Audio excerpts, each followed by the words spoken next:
पूछो ताकि सर पढ़ा रहे हैं। सर देखिएगा मयंक भी आ ही जाएगा धीरे धीरे। मयंक नहीं आ रहा। कौन? मयंक मानवेंद्र से। जनरल एक्सेप्शंस, ये आपका चैप्टर 4 में है।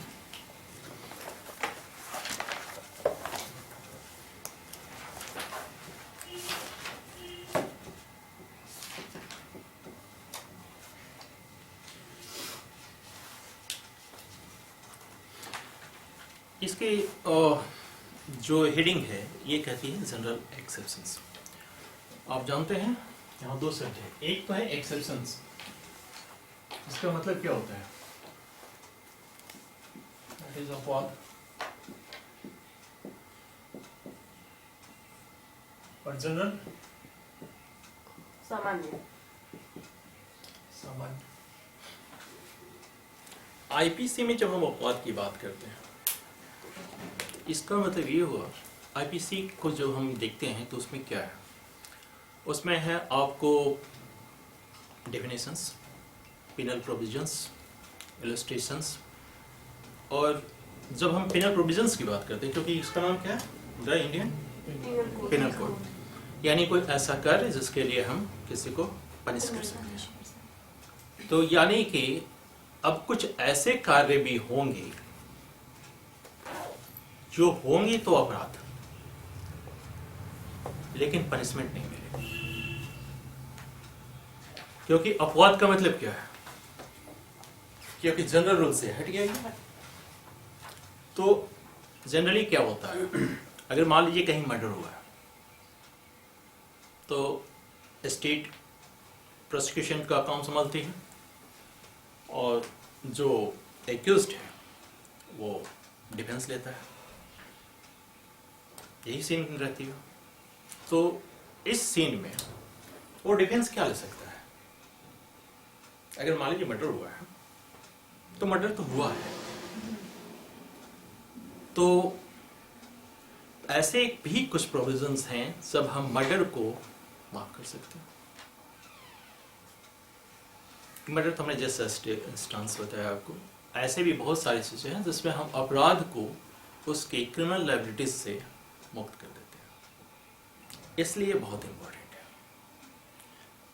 और ये सिर्फ आईपीसी के लिए इंपॉर्टेंट नहीं है, आईपीसी में तो ये लागू होगा ही होगा, क्योंकि आप ये भी जानते हैं कि आईपीसी के अलावा भी और भी पिनल प्रोविजंस हैं, जैसे आपका आर्म्स एक्ट है, एनडीपीएस है, डाउरी एक्ट है, ये सब के सब क्या है? पिनल प्रोविजंस है।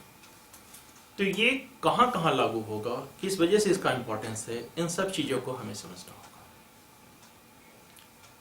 और इसके इंपॉर्टेंस को देखते ही देखिए, ये इतना इंपॉर्टेंट है कि अगर आपने इसको समझ लिया तो अगर आप डिफेंस का लॉयर तो आपकी ड्यूटी क्या बनेगी कि आप कहीं ना कहीं मामले को जनरल एक्सेप्शंस में लेके आए, और अगर आप प्रोसिक्यूशन के हैं तो आपकी रिस्पॉन्सिबिलिटी क्या होगी? जनरल रूल में गया कि जनरल एक्सेप्शंस एग्जिस्टेंस में नहीं है, हम ये प्रूव करें, ये चीज बनती है।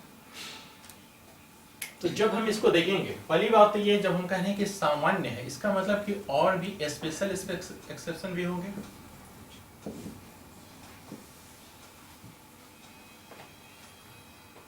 क्योंकि हम तो जिस हेडिंग की बात कर रहे हैं वहां जनरल एक्सेप्शंस लिखा हुआ है, इसका मतलब है स्पेशल एक्सेप्शंस भी है, नहीं तो सिंपल एक्सेप्शंस लिख देता। तो ये कहां कहां लागू?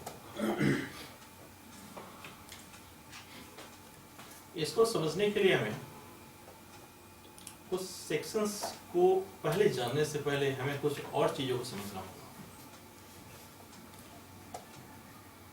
और वो है जैसे कुछ टर्म्स हैं, उसको पहले आप थोड़ा सा समझ लीजिए। एक है आपका एक्ट,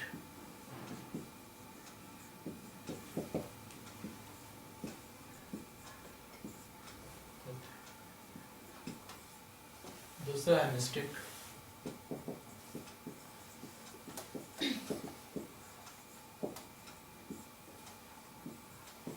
तीसरा है गुड फेथ।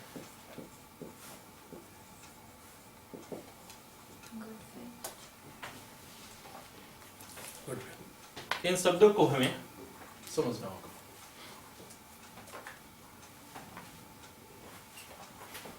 गुड फेथ को क्या कहेंगे? सद्भाव पूर्वक।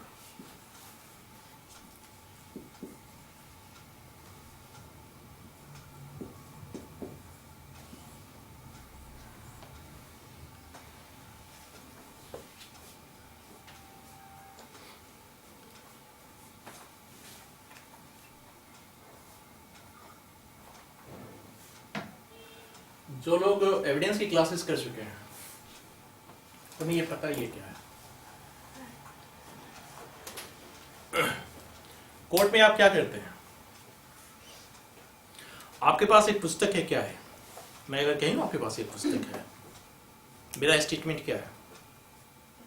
ये फैक्ट है या स्टेटमेंट है? आपके पास पेन है, ये फैक्ट है? किसी व्यक्ति की मृत्यु हो गई, ये फैक्ट है? किसी व्यक्ति को किसी ने मार दिया, ये फैक्ट है? फैक्ट है या फैक्ट इन इशू है? क्या है? फैक्ट इन इशू है, स्टेटमेंट है। अभी तो हमने क्या कहा? किसी व्यक्ति ने किसी व्यक्ति को मार डाला, ये एक स्टेटमेंट और एलिगेशन है। यानी कथन और अभिकथन और अभियोग, ये तीन शब्द हैं। इसमें क्या डिफरेंस होता है बताइए? स्टेटमेंट वो है जो हमने सिर्फ कह दिया, एलिगेशन वो है जो हम कहने के बाद उसको साबित करेंगे। और जब साबित कर देंगे तो इसीलिए जब एलिगेशन को साबित कर दिया जाता है तब तक एक्यूज्ड, यानी जिस पे अभियोग लगा हुआ है वो एक्यूज्ड है, और जिससे ही वो साबित हो जाती है वो क्या हो जाता है? वो कॉन्विक्ट हो जाता है। और अगर साबित नहीं हो सकी तो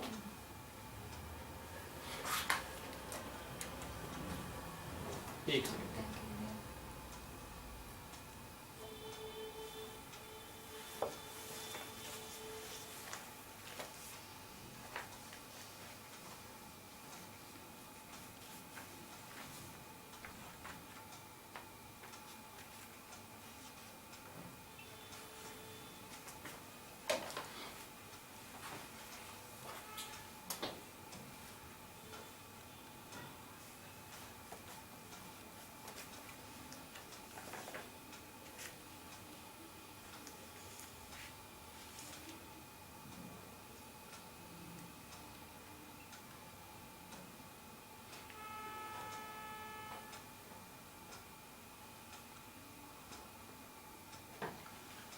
देखिए सेक्शन 6 को देखिए।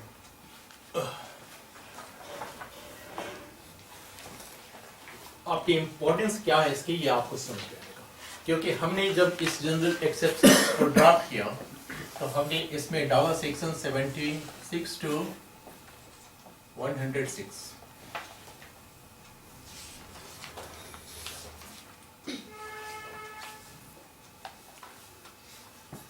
यानी ये जो प्रोविजंस है 76 to 106 ये जनरल एक्सेप्शंस के प्रोविजंस हैं।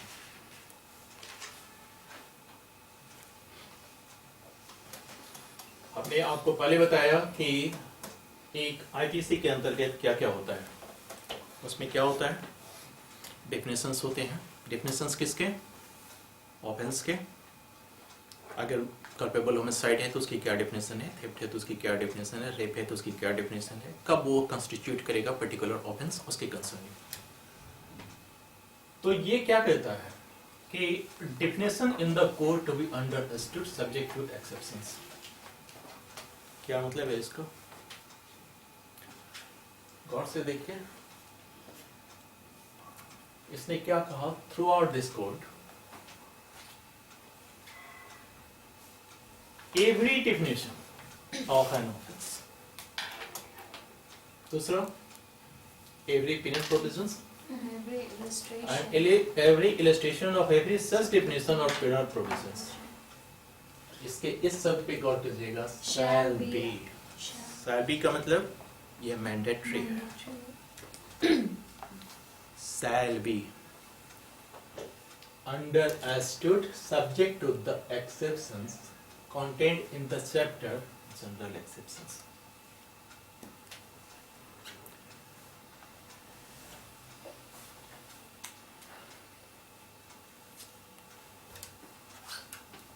क्या कहता है कि इस कोड में जहाँ कहीं भी परिभाषा दी गई है या पेनल प्रोविजंस दिया गया है या जो भी इलस्ट्रेशंस है, दृष्टांत हैं, वो सब के सब किसके अंतर्गत समझे जाएंगे? General exception. क्यों? सेक्शन 6 है, आईपीसी का ही सेक्शन 6 है। क्यों?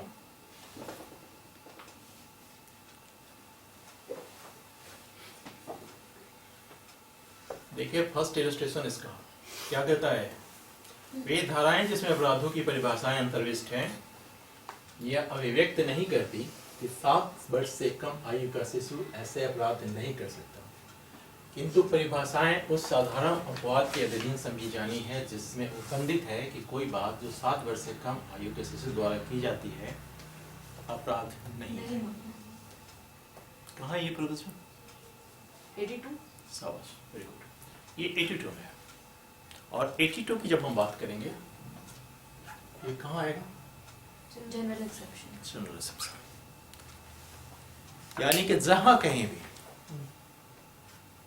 अगर आप इसकी बात कर रहे हैं, इन एक्सेप्शंस को आप जब डिफिनेशन देखेंगे, पेनल प्रोविजंस देखेंगे या उसके इलस्ट्रेशंस को देखेंगे तो उन सभी जगहों में भले ही हम बार बार रिपीट न करें कि जनरल एक्सेप्शन क्या है, लेकिन अब अगर आपके पास जनरल एक्सेप्शन की समझ है तो जब भी आप परिभाषाएं पढ़ेंगे या उसके इलस्ट्रेशंस देखेंगे या उसके पेनल प्रोविजंस पे जाएंगे तो ये मान के चलेंगे कि वो सब के सब subject to the general exception. इसका मतलब क्या? ये ओवरराइड कर रहा है जनरल एक्सेप्शन उन सभी प्रोविजंस पे।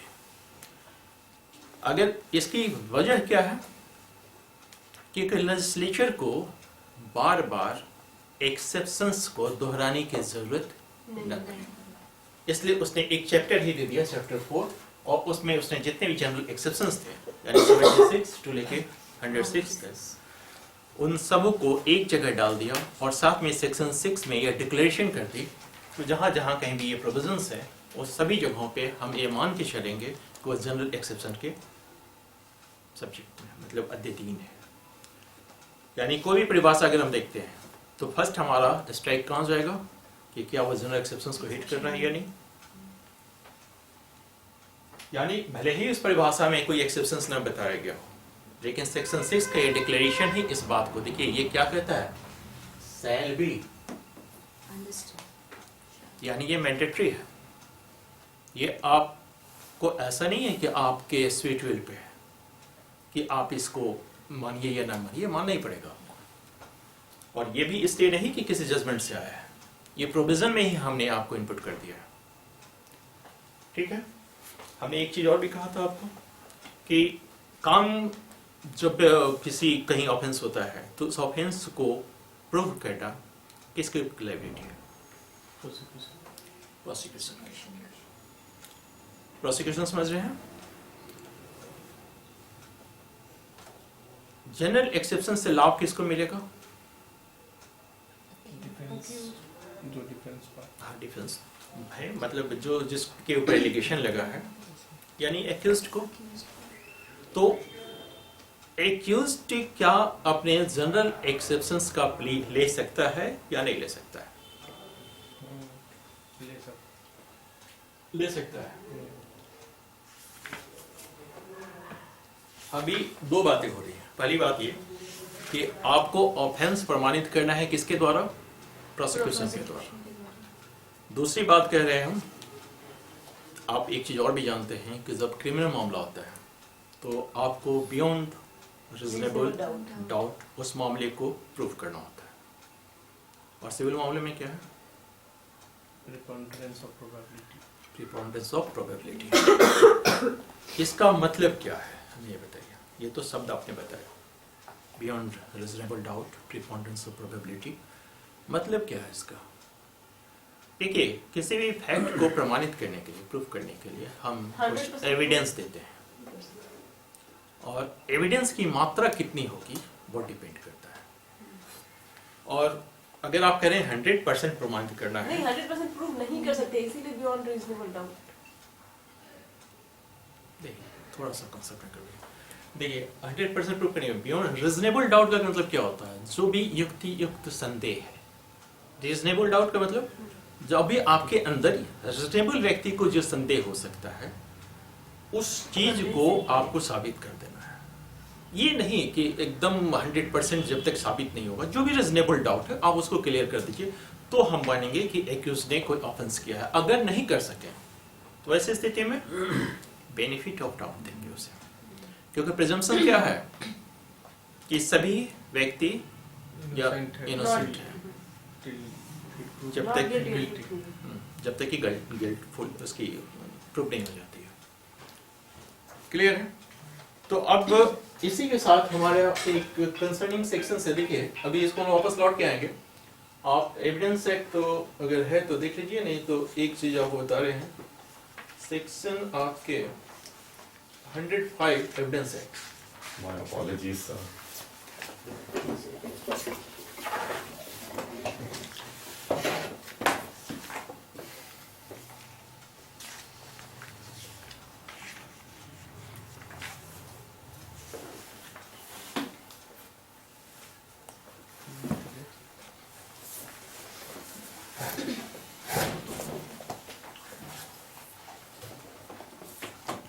ये क्या कर रहा है?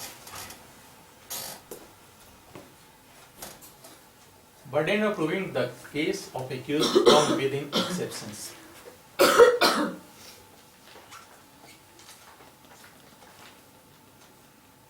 जहाँ नहीं समझ में आएगा वहाँ पूछिएगा जरूर, क्योंकि ये पेनल प्रोविजंस हैं, इसमें बहुत सारी बारीकियां हैं और एक दो क्लास के बाद आप सब समझने लगेंगे। लेकिन उससे पहले अगर कहीं भी कोई भी डाउट हो, सिंपल सा भी, कोई बिना झिझक पूछिएगा।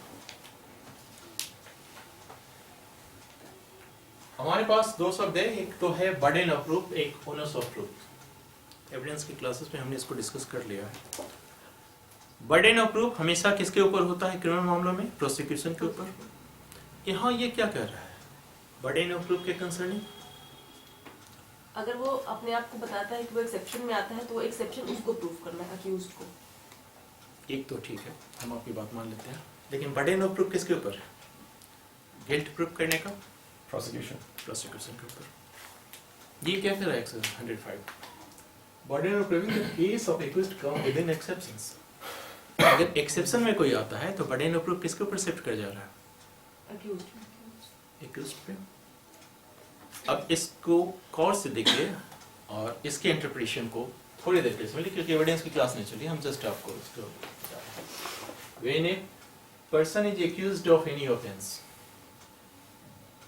the burden of proving the existence of circumstances, किस चीज को प्रूव करना है? कि कोई circumstances है जो एग्जिस्ट कर रही है।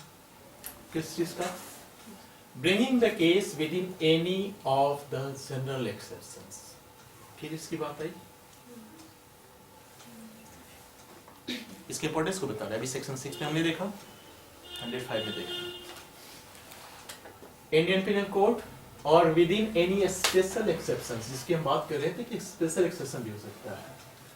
और किसी परिभाषा में अगर कहीं प्रोविजो है तो उसके अंतर्गत भी, क्योंकि हमने यहाँ प्रोविजो तो नहीं डाल रखा है ना, जनरल एक्सप्रेशन का हमने पूरा ग्रुप दिया है आपको, उसमें हमने प्रोविजो की बात नहीं की। तो वो कह रहा है कि किस प्रकार proviso content in any other part of the same code. Same code की जब ये बात कर रहा है तो किसकी बात कर रहा है? आईपीसी की, इंडियन पिनल कोड की बात कर रहा है वो। और in any law defining the offence, ये कह के इसने क्या कह दिया? एनी लॉ, हमने क्या कहा था कि सिर्फ आईपीसी ही आपका ऑफेंस से रिलेटेड कोड नहीं है, इसके अलावा भी है।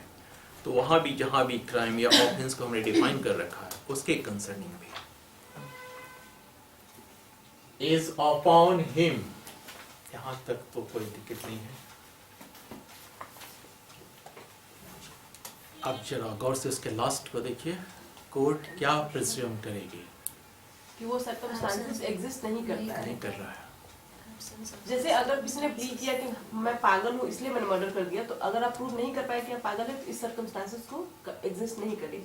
नहीं, ये ऐसा हुआ कि जैसे ठीक है आपने कहा कि पागल ने मर्डर कर दिया, तो कोर्ट ये प्रिज्यूम करेगी कि व्यक्ति पागल नहीं है। नहीं इस चीज को समझ लीजिए, क्योंकि पागल होने का मतलब क्या है कि वो एक्सेप्शंस का लाभ ले लेगा।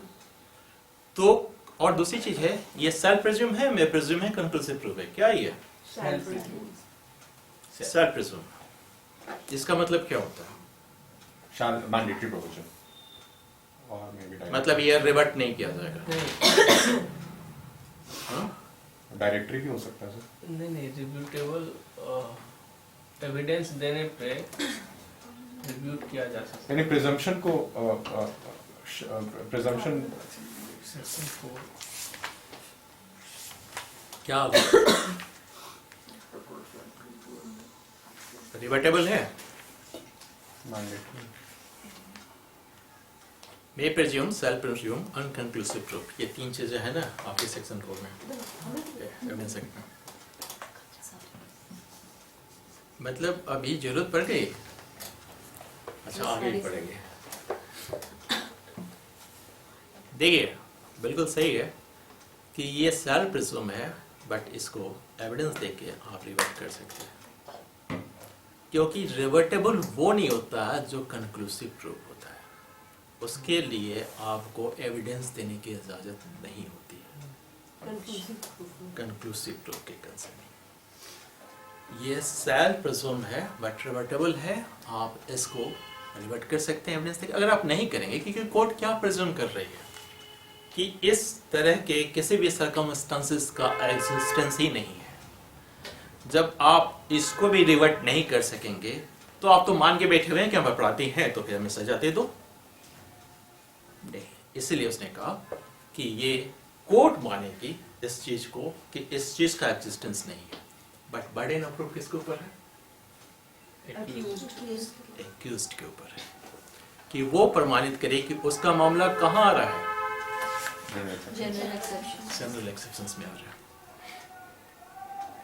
या फिर प्रोविजो में आ रहा है, या किसी स्पेशल एक्ट में जहाँ भी उसको उसकी छूट मिल सकती है। इन सभी चीजों यहाँ तक क्लियर है। अब सवाल ये उठता है कि जब इसमें एक्यूज्ड को ही कहा जा रहा है कि बर्डन ऑफ प्रूफ आपके ऊपर है, तो क्या एक्यूज्ड को भी बियॉन्ड रीजनेबल डाउट ये प्रूफ करना है कि वो पागल है सच में? ये बियॉन्ड रीजनेबल डाउट प्रूफ करेंगे? या मान लीजिए ऐसे भी सीन बन सकती है कि एक्यूज ने अपने तरफ से कुछ भी नहीं कहा, लेकिन जो प्रोसिक्यूशन एविडेंस दे रहा है उस एविडेंस में ही कुछ इस तरह की बात है, कोई ऐसे संकेत हैं जिसमें ये लगता है कि मामला इसको जनरल एक्सेप्शन को हिट कर रहा है। तो ऐसी स्थिति में क्या जज सो मोटो इस बात का कॉग्निजेंस ले सकता है कि ये मामला जनरल एक्सेप्शन के तहत आना चाहिए बिना एक्यूज्ड के इनिशिएटिव लिए हुए? लेना चाहिए। प्रश्न क्या किया हमने? बर्डन ऑफ प्रूफ किसके ऊपर है कि मामला जनरल एक्सेप्शन के एक्यूज्ड के ऊपर? एक्यूज्ड चुपचाप बैठा हुआ, लेकिन जो प्रोसिक्यूशन एविडेंस दे रहा है उसमें ही ये पता चल रहा है कि नहीं, इसका मामला जनरल एक्सेप्शन के कुछ मामला आ रहा है और वो कुछ नहीं कह रहा है। तो अगर इस प्रोविजंस को देखते हैं तो ये क्या कर रहा है कि पहला तो कोर्ट ये मान के बैठेगा कि इस तरह का कोई एक्जिस्टेंस में है ही नहीं, कोई इस तरह के सर्कमस्टांसेस का एक्जिस्टेंस ही नहीं है जो इसके मामले को जनरल एक्सेप्शन में ले जाए। दूसरी तरफ प्रोसिक्यूशन ने जो मामला पेश किया उसमें कुछ मामला ऐसा लगता है कि जनरल एक्सेप्शन की तरफ जा रहा है। अब जज क्या करे? उसको कहे कि तुम एविडेंस दो,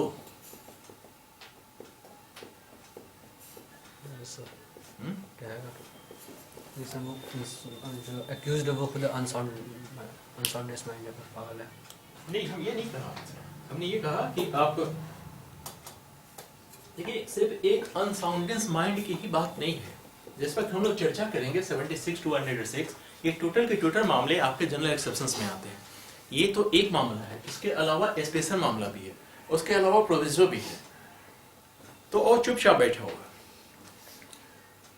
सिंपल सा सवाल है उल्मिंगटन का जजमेंट है एक, उल्मिंगटन।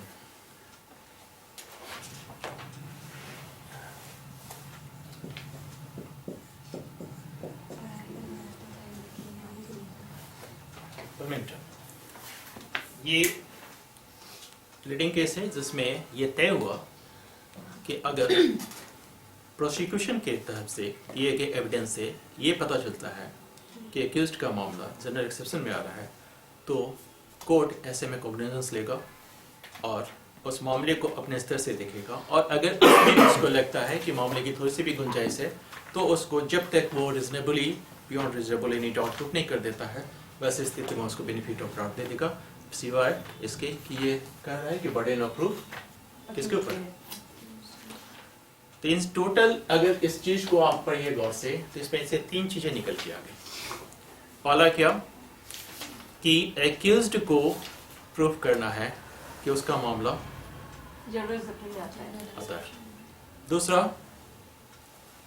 कोर्ट इस चीज को प्रेज्यूम करेगा कि इस तरह का कोई सर्कमस्टांस एग्जिस्टेंस में नहीं है। और तीसरा, ये रिवर्टेबल, यानी कि इसको एविडेंस देके आप प्रूव कर सकते हैं। यहाँ तक क्लियर?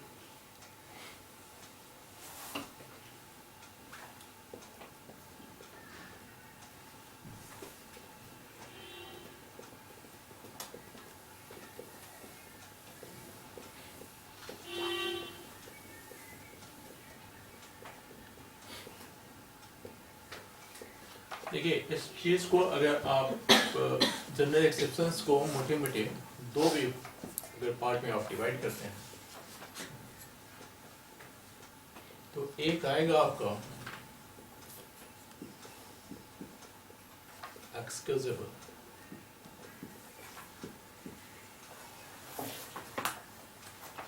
और दूसरा जस्टिफिएबल।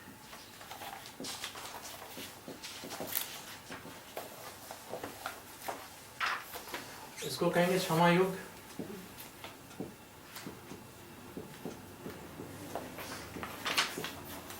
और इसको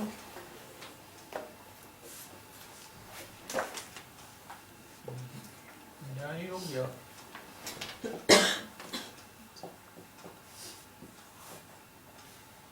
न्यायोचित।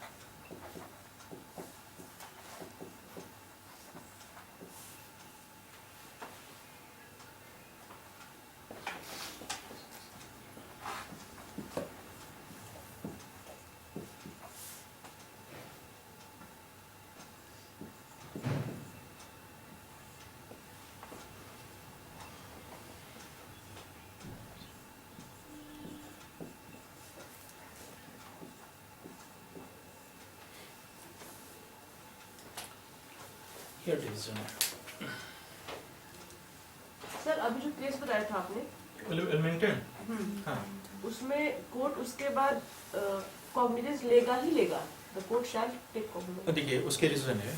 पहली बात यह है कि कोर्ट एक प्रिजम्पशन को और मान के चलता है कि प्रत्येक व्यक्ति निर्दोष है। दूसरा ये प्रिजम्पशन है कि भले 100 गुनहगार छोड़ जाए, एक बेगुनाह को सजा नहीं होनी चाहिए। तो वैसे स्थिति में जब उसके सामने ये आ गया मामला कि ये इसका मामला जनरल एक्सेप्शंस में जा रहा है, तो वैसे स्थिति में उसकी ड्यूटी बनती है, और इसलिए ये जजमेंट में ही तय हुआ कि उसकी ड्यूटी बनेगी। कोई जरूरी नहीं है कि वो उस वक्त वो खुद अपने तरफ से। और दूसरा जो हमारा प्रश्न था कि क्या उसको बियॉन्ड रीजनेबल डाउट इसको प्रूव करना है, नहीं, वहाँ प्रीपोनेंस ऑफ प्रोबेबिलिटी का मामला आ जाता है। इस बात को हमेशा ध्यान रखिएगा कि एक्यूज्ड के कंसर्निंग जब मामला आएगा तो क्रिमिनल मामला होने के बावजूद भी ये प्रीपोनेंस ऑफ प्रोबेबिलिटी, हालांकि प्रीपोनेंस ऑफ प्रोबेबिलिटी कहाँ लागू होता है? सिविल मामला में। लेकिन जब एक्यूज्ड के कंसर्निंग उसको अपनी बात मतलब प्रूफ करने की कि उसका मामला जनरल एक्सेप्शन में आता है, तो प्रीपोनेंस ऑफ प्रोबेबिलिटी ही लागू होगी। बियॉन्ड रीजनेबल डाउट प्रूफ करने की जरूरत नहीं। इसका कारण है कि जैसे ही वो कोई साक्ष्य देगा तो उस साक्ष्य को काटने के लिए जो प्रोसिक्यूशन है उसको फिर से बियॉन्ड रीजनेबल डाउट प्रूफ करना होगा, क्योंकि इस सारे क्रिमिनल मामले में किसकी लायबिलिटी है? प्रोसिक्यूशन की, कि वो मामला एस्टेब्लिश करे। इस वजह से ये उसकी लायबिलिटी नहीं है कि हमने ऑफेंस किया है। इसलिए एक्यूज्ड के कंसर्निंग मामला दूसरा हो जाएगा, वो प्रिपोनेंस और प्रोबेबिलिटी के तहत वो मामला वहां चला जाएगा, और जैसे ही वो कोई प्रूफ देगा या एविडेंस देगा, उसको रिवर्ट करने के लिए जब प्रोसिक्यूशन साक्ष्य देगा तो उस साक्ष्य को बियॉन्ड रीजनेबल यानी डाउट होना चाहिए। यहाँ क्लियर है? कुछ कुछ चीज़ों में अफसर जैसे वोमेन से रिलेटेड ऑफेंसेस हैं, उसमें इवन 164 के स्टेटमेंट पर भी कंफ्लिक्ट किया जा सकता है। नहीं, ऐसा कुछ नहीं है। देखिए आपका 164 का एक स्टेटमेंट है, वो एक एविडेंस नहीं है, एक आपने एक देखिए प्रोसीडिंग स्टार्ट कर देना और प्रोसीडिंग समाप्त कर देना, ये कहाँ से स्टार्ट होती है? हमने सीआरपीसी क्लासेस में बताया कि कब से प्रोसीडिंग स्टार्ट हो जाएगी, जब आप चार्ज फ्रेम करेंगे, और कहाँ खत्म हो जाएगी? जजमेंट जो हम मान लीजिए थोड़ा देर जजमेंट आ जाए, चाहे उसके जजमेंट इसके कंसर्निंग वो कन्विक्ट हो जाए या एक्विटल हो जाए, और जजमेंट कहाँ समाप्त हो जाएगी? जब वो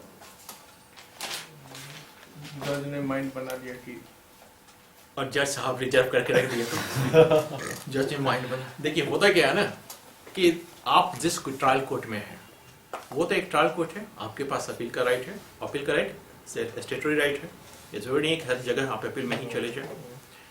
तो उस स्थिति में जब अपीलेट कोर्ट का जजमेंट जब आ जाता है, तो वैसे स्थिति में उस वक्त कहा जाएगा कि अब जजमेंट आ गया, या अगर अपील में आप नहीं गए और अपील का पीरियड समाप्त हो गया, तो बस स्थिति। सर यहाँ पे तो मामला कहीं कहीं पर जाए, मान लीजिए उसके ऊपर अगर सुप्रीम कोर्ट गया और वो टाइम लिमिट जो है वो खत्म हो गया और सुप्रीम कोर्ट ने कंडोलेंस के लिए फिर तो आप लोग जाते हैं। कंडोन कर दिया। ड्यूरेशन कितना रहता है सब अपील के लिए? सबके लिए अलग अलग है। अलग हाँ, वो लिमिटेशन एक्ट में उसके दिए हुए हैं, ठीक है।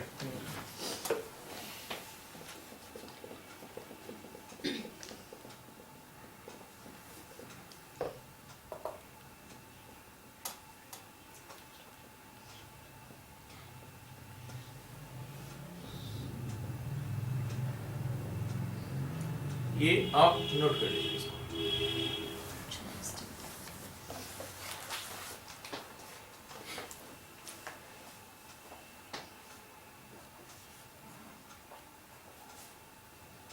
क्योंकि हमारा जो प्रोविजन है 76 to 106, उसको हमने एक सब डिवीजन में बांट दिया।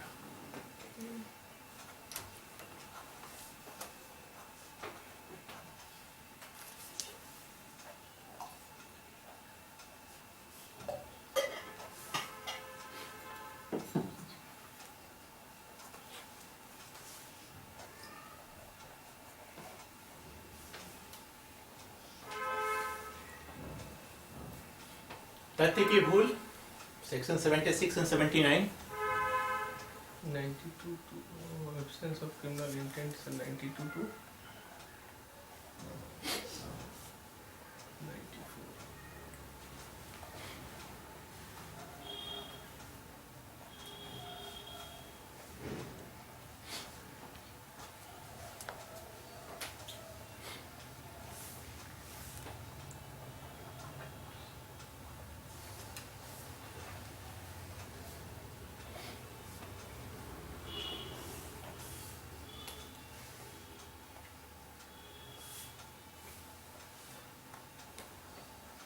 नोट करिए आप।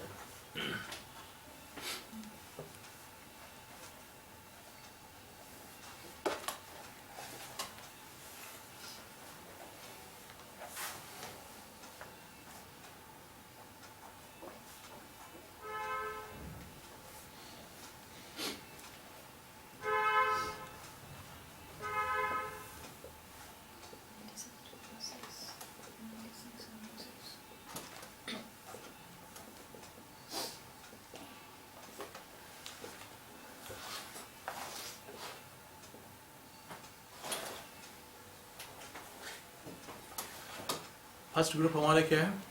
76 and 79। किस चीज से रिलेटेड है? मिस्टेक को हम लोग जनरल एक्सेप्शन में भाग हैं। यहाँ दो शब्द इस्तेमाल किए गए हैं, पहला एक तो मिस्टेक, दूसरा फैक्ट। फैक्ट आप समझ रहे हैं, फैक्ट किसको कहते हैं? एक बार पहले इस प्रोविजंस को गौर से पढ़िए और साथ साथ फिर 79 को भी देखेंगे। 79 अभी मिस्टेक ऑफ फैक्ट का आपने हेडिंग दिया ना, उसमें देखिए दो प्रोविजंस हमने डाले हैं, 76 and 79।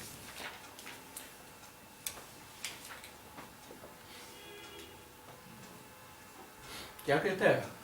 Act done by A Bound.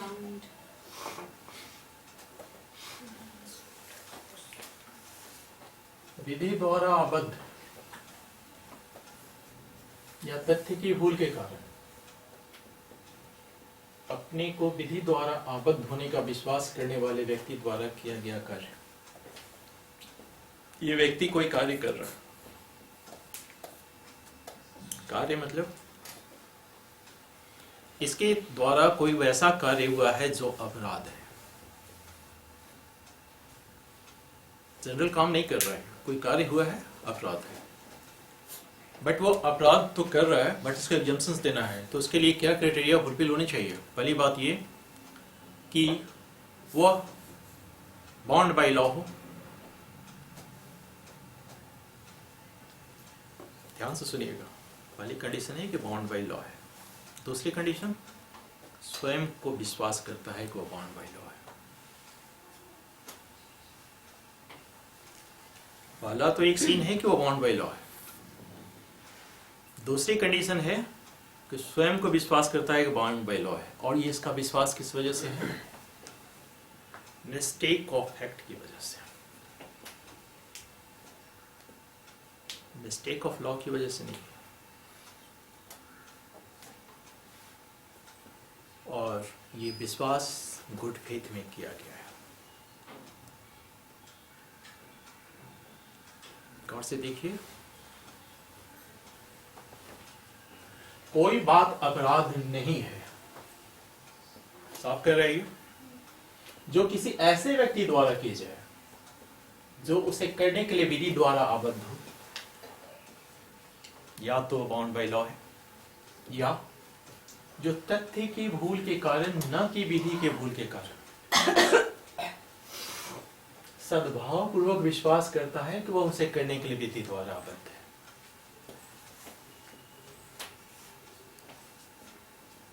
क्या समझे, किसकी बात कर रहा है?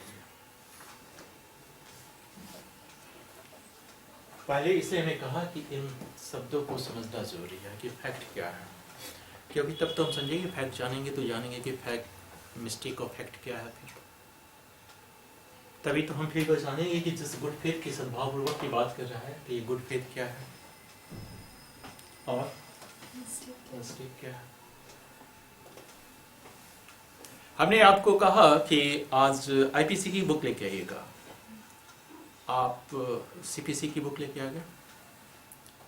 ये मिस्टेक ऑफ लॉ है, mistake of fact? Mistake of fact. हम तो लॉ की बुक लाने के लिए बोले थे, तो ये कैसे? मिस्टेक ऑफ फैक्ट है या मिस्टेक ऑफ लॉ है?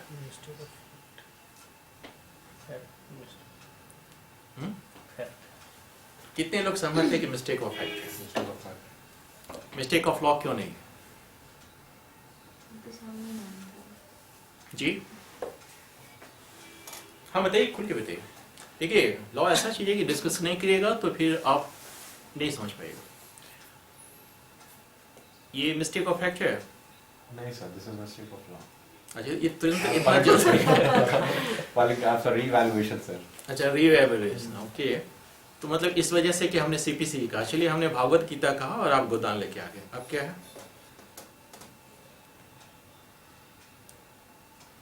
ये मिस्टेक ऑफ फैक्ट है, मिस्टेक ऑफ लॉ है? मिस्टेक ऑफ फैक्ट तब होगा सर जब हम बिलीव करेंगे कि बाउंड बाय लॉ। अब एक बात बताइए, अभी तो हम लोग वहां पहुंचे नहीं, हम तो आपसे सिंपल इलस्ट्रेशन पूछ रहे हैं। मिस्टेक ऑफ फैक्ट, क्योंकि बाउंड बाय लॉ है वो तो अभी हम डिसाइड करेंगे कि क्या है। मेरे कह देना मेरा विधि का कमांड थोड़ी है, आप मानने के लिए बाध्य भी नहीं है। हमने तो कहा कि आज क्लास है, आप नहीं भी आ सकते थे, तो उसमें कौन सी बड़ी बात? मिस्टेक ऑफ लॉ में तो पहले लॉ क्या है उसका कोई मिस्टेक होना चाहिए ना। तो ये तो कोई लॉ है नहीं। क्या नहीं, लॉ की बुक है ना। अब हम कह रहे हैं कि सीपीसी लेके आप चले आए, हम बोलेंगे आईपीसी के लेके आइएगा। ये क्या है, मिस्टेक ऑफ फैक्ट है या मिस्टेक ऑफ लॉ है? Mistake of law. ये क्यों मिस्टेक? मिस्टेक बुक ओके, केवल मिस्टेक है। हाँ ठीक है, मतलब और ये मिस्टेक किस वजह से हुआ? बुक के कारण। बुक के नाम की वजह से। नहीं क्यों नहीं। सीपीसी नाम तो आईपीसी में मतलब नाम का क्या फर्क था? आप बुक स्टॉल पे जाते हैं, सीपीसी मांगते हैं तो हमेशा वो आपको आईपीसी निकाल के देता है। CRPC वो अच्छा ठीक है, तो आप उसको क्या कहते हैं? कुछ नहीं मतलब बोलते हैं कि तो तुम किस यहाँ किस लिए बैठे हुए हो? हजूर बोल के निकल जाते हो। नहीं, आप बुक खरीदने जाते हैं और बोलते हैं कि हमें ये पुस्तक दीजिए, तो वो क्या कहता है? उससे मिलता जुलता पुस्तक दिखला देता है। देखिए वो हम इसको नहीं है। अब इसको दूसरे तरीके से पूछ रहे हैं। एक व्यक्ति को अरेस्ट किया गया किसी ऑफेंस के कंसर्निंग, बट उसने कोई ऑफेंस नहीं किया। ये मिस्टेक ऑफ फैक्ट है, मिस्टेक ऑफ लॉ है? मिस्टेक ऑफ अब देखिए लॉ मिस्टेक ऑफ फैक्ट है सर। मिस्टेक ऑफ हाँ, प्रिज्यूम कर सकता है कि नहीं, आप कितनी देर तक अपनी बात पे ठहर इस रहेंगे? बार I confirm my choice sir. Okay, इसलिए पहले समझिए कि मिस्टेक क्या है। हुआ हम्म? यदि कोई पर्सन को इलेक्ट्रिसिटी में दिया हुआ है सर आगे उसमें, नहीं, हम रजिस्ट्रेशन तक अभी नहीं गए हैं सर, क्योंकि रजिस्ट्रेशन में अभी बहुत सारी बारीकियां हैं। हम तो अभी आपको धीरे धीरे पहले उस समझ को खोल रहे हैं, उसके बाद जवाब तो फटाफट निकलेगा। वो हमारी कोशिश है, हमें पता है कि कहाँ फंसेंगे आप, इस वजह से हम उस चीज़ को भी कोशिश कर रहे हैं। क्योंकि फैक्ट क्या है पहले इसको समझ लें, तब तो मिस्टेक ऑफ फैक्ट और मिस्टेक ऑफ लॉ को समझेंगे। और फैक्ट का डेफिनेशन कहाँ दिया गया है? सेक्शन 3 एविडेंस इंडियन हाँ, क्या कहता है वो? फैक्ट किसको कहेंगे? एनीथिंग कोई वस्तु की अवस्था या वस्तुओं का संबंध जो परसिव्ड बाय सेंसेस हो, या कोई ऐसी मानसिक दशा जिसका भान किसी व्यक्ति को हो, यही तो है फैक्ट। तो जो सेंस ऑर्गन परसिव्ड कर सकता है वो फैक्ट है, राइट? सेंस ऑर्गन ने अभी आपको क्या परसिव किया? आईपीसी की जगह सीपीसी। ये फैक्ट है या लॉ है? फैक्ट है। फैक्ट है। आपने किसी व्यक्ति को अरेस्ट कर लिया जबकि वो कोई ऑफेंस ही नहीं किया, मेंटली का वो फैक्ट है। ये भी फैक्ट है। क्योंकि फैक्ट का मतलब क्या हुआ? ये व्यक्ति हत्यारा है, ये व्यक्ति चोर है। अगर ये बात भी कह रहे हैं तो पर्टिकुलर किसी व्यक्ति के बारे में कह रहे हैं, ये फैक्ट है, यह फैक्ट इन इशू है। जब फैक्ट होगा तो ही फैक्ट इन इशू भी होगा, तो वो सीन बन रही है। तो अब अगर हम कह रहे हैं कि ये व्यक्ति कॉग्निजेबल ऑफेंस का अपराधी है और जबकि वो नॉन कॉग्निजेबल ऑफेंस का अपराधी है, ये मिस्टेक ऑफ फैक्ट है या mistake of law? Mistake of law है। ये मिस्टेक ऑफ फैक्ट है या मिस्टेक ऑफ लॉ है? मिस्टेक ऑफ फैक्ट है। ये भी मिस्टेक ऑफ फैक्ट है, ये मिस्टेक ऑफ लॉ है। क्योंकि cognizable offence, non cognizable offence, bailable offence, non bailable offence, ये किसका मामला है? ये लॉ का ये लॉ का मामला है, तो ये मिस्टेक ऑफ लॉ है। इस चीज को समझ लीजिए। समझ रहे हैं? पुस्तक के बारे में, क्योंकि पुस्तक है तो एक फैक्ट है, तो वो फैक्ट है।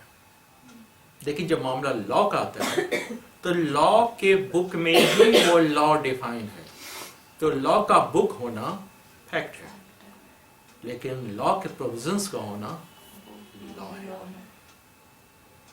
तो अब अगर उस प्रोविजंस में आप मिस्टेक कर रहे हैं, देन मिस्टेक ऑफ लॉ है। ये क्या कह रहा है कि जो तथ्य की भूल के कारण, न कि विधि के भूल के कारण सद्भाव पूर्वक विश्वास करता है। अब गुड फेथ क्या है? गुड फेथ के लिए डेफिनेशन दिया हुआ है सेक्शन 52 में।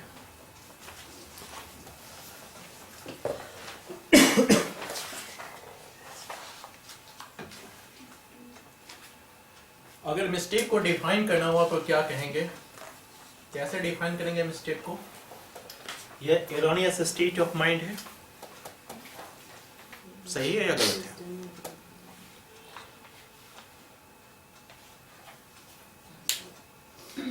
How can you define mistake? First, it is the erroneous state of mind induced by ignorance of truth. हमने क्या कहा कि ये किस चीज की अवस्था है, आपके मस्तिष्क की अवस्था है। मिस्टेक होता क्यों है? आजकल का जो चलन है जिसके हिसाब से लड़के लंबे लंबे बाल रखते हैं, पीछे से अगर आप देखें पठान सूट पहने हुए किसी लड़के को, आप क्या समझेंगे? वो लड़की होगी, क्योंकि जो कॉन्सेप्ट है वो क्या है कि बाल लंबी कौन रखती है? लड़कियां रखती हैं। और अगर बात बदल जाए कि लड़की छोटी छोटी बाल रखने लगे और पीछे से आप देखें तो आप क्या समझेंगे? लड़का है। ये मिस्टेक हो कहाँ रहा है? ये इग्नोरेंस स्टेट ऑफ माइंड है। किस चीज से इंड्यूस्ड है? इग्नोरेंस ऑफ ट्रुथ से। सच्चाई को, अब देखिए मिस्टेक और इग्नोरेंस ये दो शब्द आए आपके पास। एक तो भूल है, इग्नोरेंस क्या है?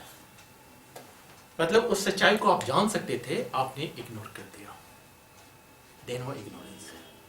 यानी कैसे जान सकते थे? अगर इस रजिस्ट्रेशन को आगे बढ़ाएं तो उसके फ्रंट में अगर आप जानते तो उसको अगर दाढ़ी मूंछ दिख जाती तो सरदार जी कह के निकल जाते, ये सरदार जी है, अभी नहाने जा रहे हैं। ये ऐसा ही होता है ना। और अदरवाइज अगर मूछें गायब हैं तो जो लोग मूछ नहीं रखते उनकी बात नहीं कर रहे हैं, तो ऐसा नहीं समझेंगे कि वो फिर किसी और चीज को बिलोंग कर रहे हैं। ठीक है, तो पहला मिस्टेक को डिफाइन करने के लिए हमने किस शब्द का इस्तेमाल किया? इग्नोरेंस ऑफ ट्रूथ है और एरोनियस स्टेट ऑफ माइंड है। ठीक है, गुड फेथ हमने कहा कि सेक्शन 52 में डिफाइन किया हुआ है गुड फेथ। गुड फेथ को जरा गौर से डेफिनेशन को देखिए, क्योंकि अभी उससे कुछ बातें और कुछ बारीकियां निकलेंगी। उसने कहा कि कोई भी कार्य गुड फेथ में किया जाएगा अगर वो सम्यक सतर्कता और ध्यान से किया जाए। ये नेगेटिव परिभाषा वहां दी गई है। गुड फेथ की परिभाषा में क्या कहा गया है? अब भी डायरेक्टली नहीं है। ये मिस्टेक ऑफ फैक्ट है या मिस्टेक ऑफ लॉ? मिस्टेक तो इन्होंने एडमिट कर लिया ना, तो इग्नोरेंस है। चलिए कोई बात नहीं, क्योंकि आज डायरेक्ट सामने है। तो गुड फेथ में दो शब्द निकल के आए। एक तो है ड्यू केयर,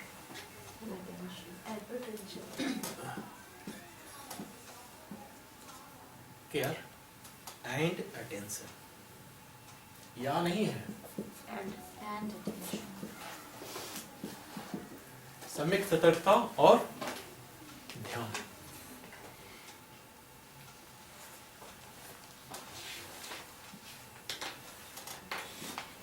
सेक्शन, ये अक्सर आपसे पूछा जाता है किस सेक्शन में गुड फेथ डिफाइन किया गया है। जहां जहां जरूरत पड़ेगी हम बताते जाएंगे कि कौन सा सेक्शन आपके लिए इंपॉर्टेंट है और किस तरीके से प्रश्न पूछे जाएंगे वहां। दूसरा, अगर सेक्शन 3 of 22, ये किसकी बात करेंगे? जब ऐसी बात ऐसा चीज लिखेंगे तो general clauses act. General clauses act में भी गुड फेथ को परिभाषित किया गया है, लेकिन इस संदर्भ में नहीं किया गया है। उसमें यह कहा गया है कि ईमानदारी से कोई किया गया कार्य हो तो act which has been done with the honest intention. तो ऑनेस्टी की बात कर रहा है। अब बताइए कि दो जगह परिभाषाएं दी गई है, एक तो जनरल क्लॉजेस एक्ट में भी दी गई है, दूसरा आईपीसी में भी दी गई है। हम किस परिभाषा को माने? आईपीसी। क्यों? It has already been defined in IPC. Had it not been defined, तो फिर हम लोग general clauses very act good, ऐसा ही है, क्योंकि ऑलरेडी डिफाइन कर चुके हैं हम, इसलिए हम इसके इस परिभाषा को लेंगे। और इस परिभाषा में हम जहां भी जब कभी भी गुड फेथ की बात करेंगे तो दो शब्द आपके दिमाग में ऑटोमेटिकली आने चाहिए, और वो क्या है? Due care and attention. ये दोनों एक साथ होने चाहिए। ऐसा नहीं है कि ड्यू केयर और अटेंशन नहीं है, एंड अटेंशन है। अटेंशन का मतलब मेडिटेशन क्या है? ध्यान का मतलब क्या? समय सतर्कता और ध्यान।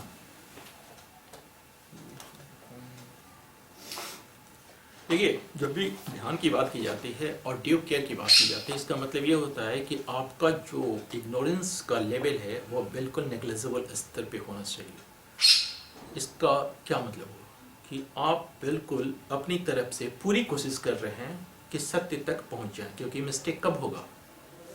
इग्नोरेंस ऑफ ट्रुथ की वजह से। तो सम्यक सतर्कता अगर है आपके साथ और साथ में अटेंशन भी है, तो कितने % चांस है कि आपसे मिस्टेक होगा? मिनिमम। यस, ऐसा नहीं है कि एब्सोल्युटली नहीं होगा। क्यों मिनिमम होगा? क्योंकि ये पर्सन टू पर्सन वेरी करता है। किसी का इंटेलेक्चुअल लेवल हाई है, कौन किस परिस्थिति में कार्य कर रहा है उस पर डिपेंड कर रहा है, कौन कितना पढ़ा लिखा एजुकेटेड है उस पर डिपेंड कर रहा है। उन सभी चीजों के साथ ये डिपेंडेंसी इसलिए है, इसलिए ये पर्सन टू पर्सन वेरी करेगा। ठीक है, आइए अब हम लोग 76 को देखते हैं, और बल्कि 76 और 79, क्योंकि दोनों को हमने किस ग्रुप में डाला है? Mistake of fact. Mistake of fact.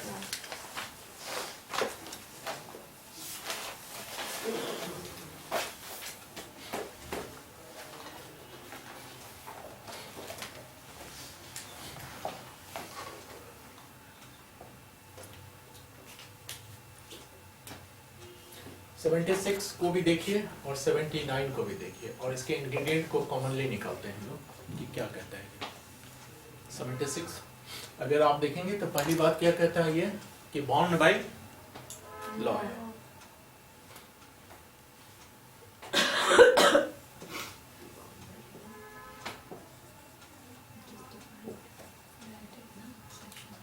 और 79 में क्या कह रहा है?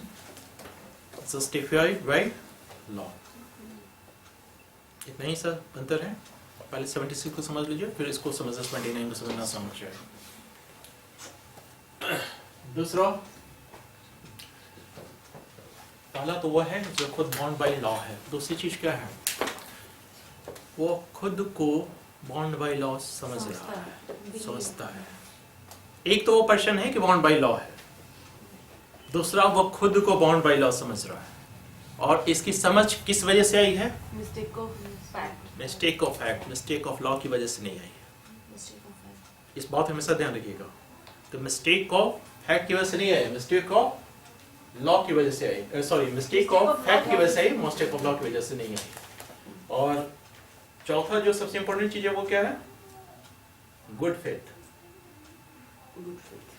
होना चाहिए ना।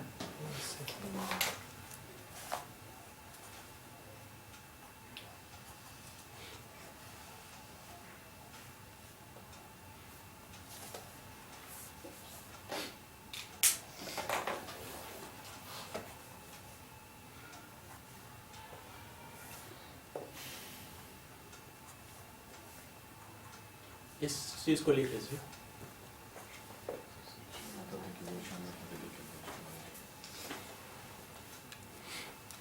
क्यों लेजिस्लेचर ने कहा कि मिस्टेक ऑफ लॉ नहीं होना चाहिए?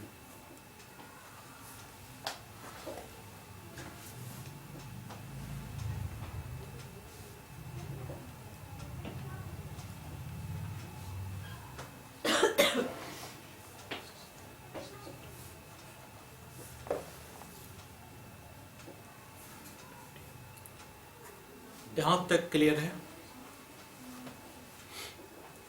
चलिए अब मेरे कुछ प्रश्नों का उत्तर दीजिए।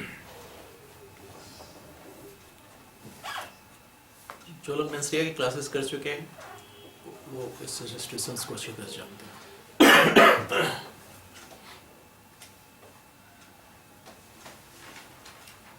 एक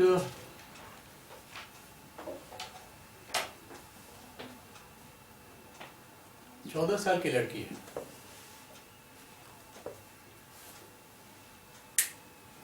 जो अपने आप को, अपने बॉयफ्रेंड को बताती है कि वो 18 साल की है, और इस आधार पे उसकी शरीर की बनावट भी ऐसी है कि वो 18 साल की लगती है। बट नेचुरली वो 14 साल की है। जब वो 14 साल की है तो नाबालिग है, और वैसी स्थिति में उसका बॉयफ्रेंड उसको, जो नाबालिग है तो गार्जियनशिप में, गार्जियनशिप से हटाता है,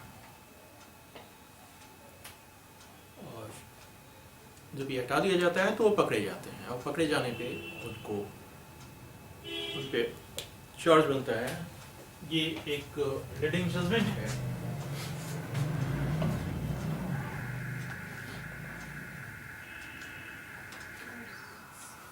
कौन बताएगा कौन सा रिडिंग जजमेंट? R.V. Prince. शाबाश, किसने बताया? Yes, versus Prince.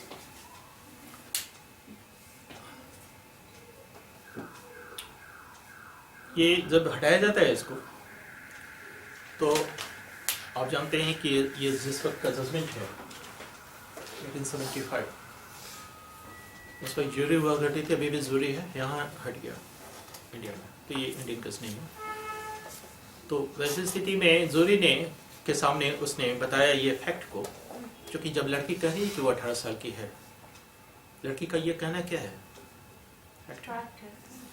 उसने बिलीव किया उसकी बातों पे, उसकी सारी बनावट पे कि वो 18 साल की है, ये भी एक फैक्ट है। तो ये प्रूव हो गया कि उसने इस तथ्य पे विश्वास करके कि लड़की 18 साल की है, उस लड़की को हटाया। वहाँ है एक आपको ऑफेंसेस अगेंस्ट पर्सन्स एक्ट 1861। 1861 का एक एक्ट है जिसके सेक्शन 55 के तहत उसका ट्रायल चल रहा है, और सेक्शन 55 में यही बात है कि जो कोई भी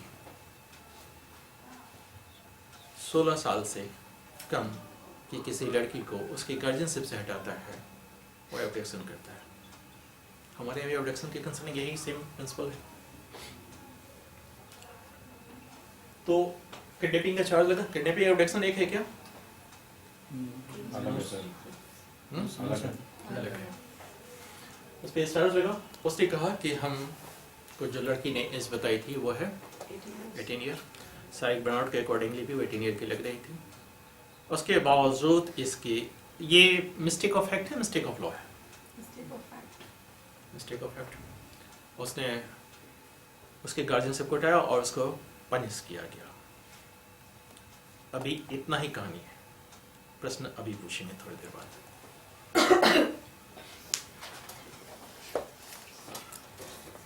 दूसरा,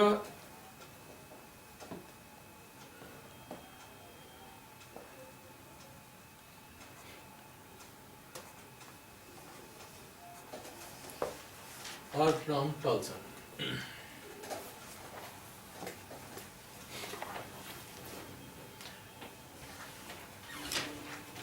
ये सब समझते हैं क्या है? QBD ये सब जो लिखा रहता है, साइटेशन हाँ क्या है QBD का मतलब? Year page Queen number, bench. Year volume page number, समझ, वेरी गुड, सही है। Queen's Bench. Queen's Bench division.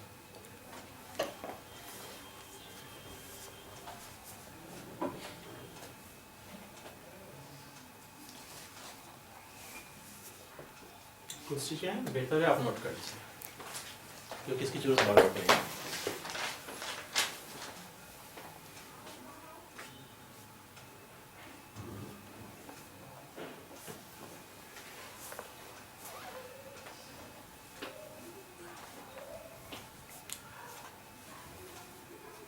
या बाद में भी नोट कर लीजिएगा, हम चला देंगे, अभी बात को समझिए। तो कहीं कहीं क्वींस वर्सेस टॉल्सन भी लिखा हुआ है और वर्सेस टॉल्सन, क्योंकि क्वींस बेंच का डिवीजन है, इसलिए क्वींस वर्सेस टॉल्सन भी कहीं कहीं आपको बुक में मिलेंगे। हमें उस डिस्प्यूट भी नहीं पढ़ना है, हमें देखना है कि फैक्ट क्या था और हुआ क्या।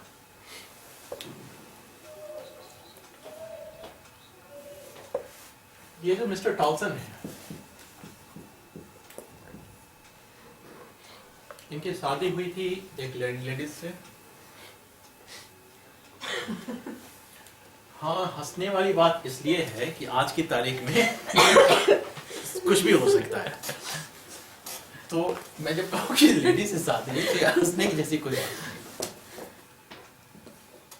5 सितंबर 1880 11 सितंबर 1880 को इनकी शादी हुई।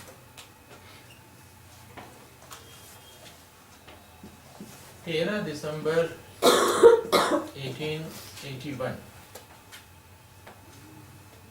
को इसके हस्बैंड ने इसको डेजर्ट कर दिया और वो लापता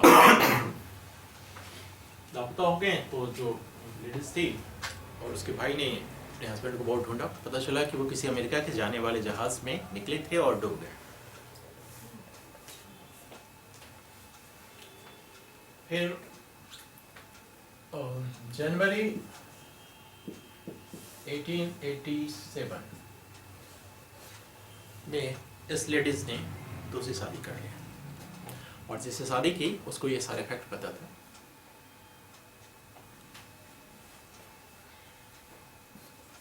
दिसंबर 1887 में टॉल्सन वापस आ गए।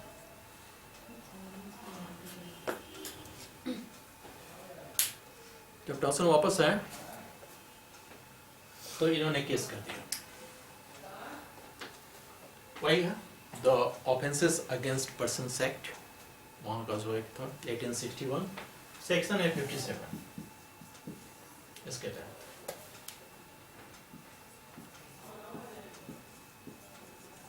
ये 4 कॉलोनी का जो हमारे यहाँ इक्विवेलेंट है बैगेमी की तरह।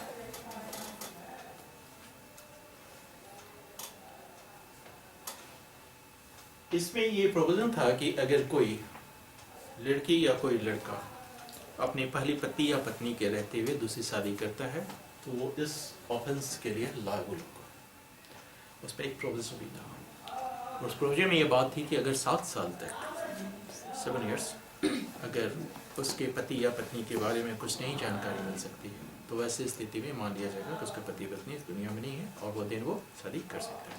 इस सीन में बताइए 7 year पूरा हो चुका है? 7 year पूरा नहीं हुआ। इसने शादी की तो इसको सजा मिलनी चाहिए।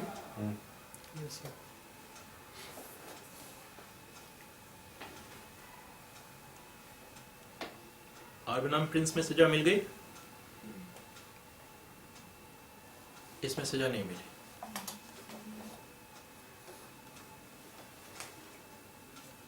एक और उसके बाद फिर आते हैं।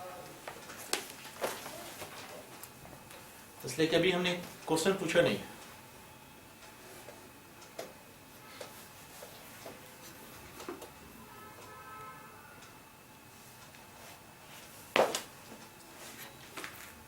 This one.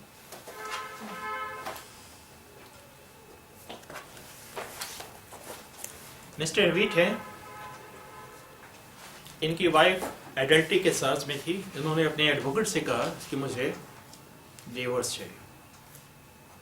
उन्होंने डिवोर्स पिटीशन फाइल कर दिया। 1 साल बाद ड्यूरिंग प्रोसीजर वकील साहब के यहाँ से एक नोटिस आती है कि हम आपके जो भी प्ली है आपके पिटीशन को हम आगे बढ़ा रहे हैं और जल्दी ही हम कामयाब हो जाएंगे। मिस्टर वीट बहुत पढ़े लिखे नहीं थे। उन्होंने इस पिटीशन को ही डिवोर्स समझ लिया और स्टॉक से शादी कर ली। मतलब ये अगर मान लीजिए कि 1921 में अगर जुलाई 1 जुलाई मान लीजिए, इसलिए करें कि फैक्ट कोई जरूरी नहीं है किसी में। 1 जुलाई 1921 को इनके एडवोकेट साहब एक कॉपी भेजते हैं तो ये 21 तारीख को शादी कर लेते हैं।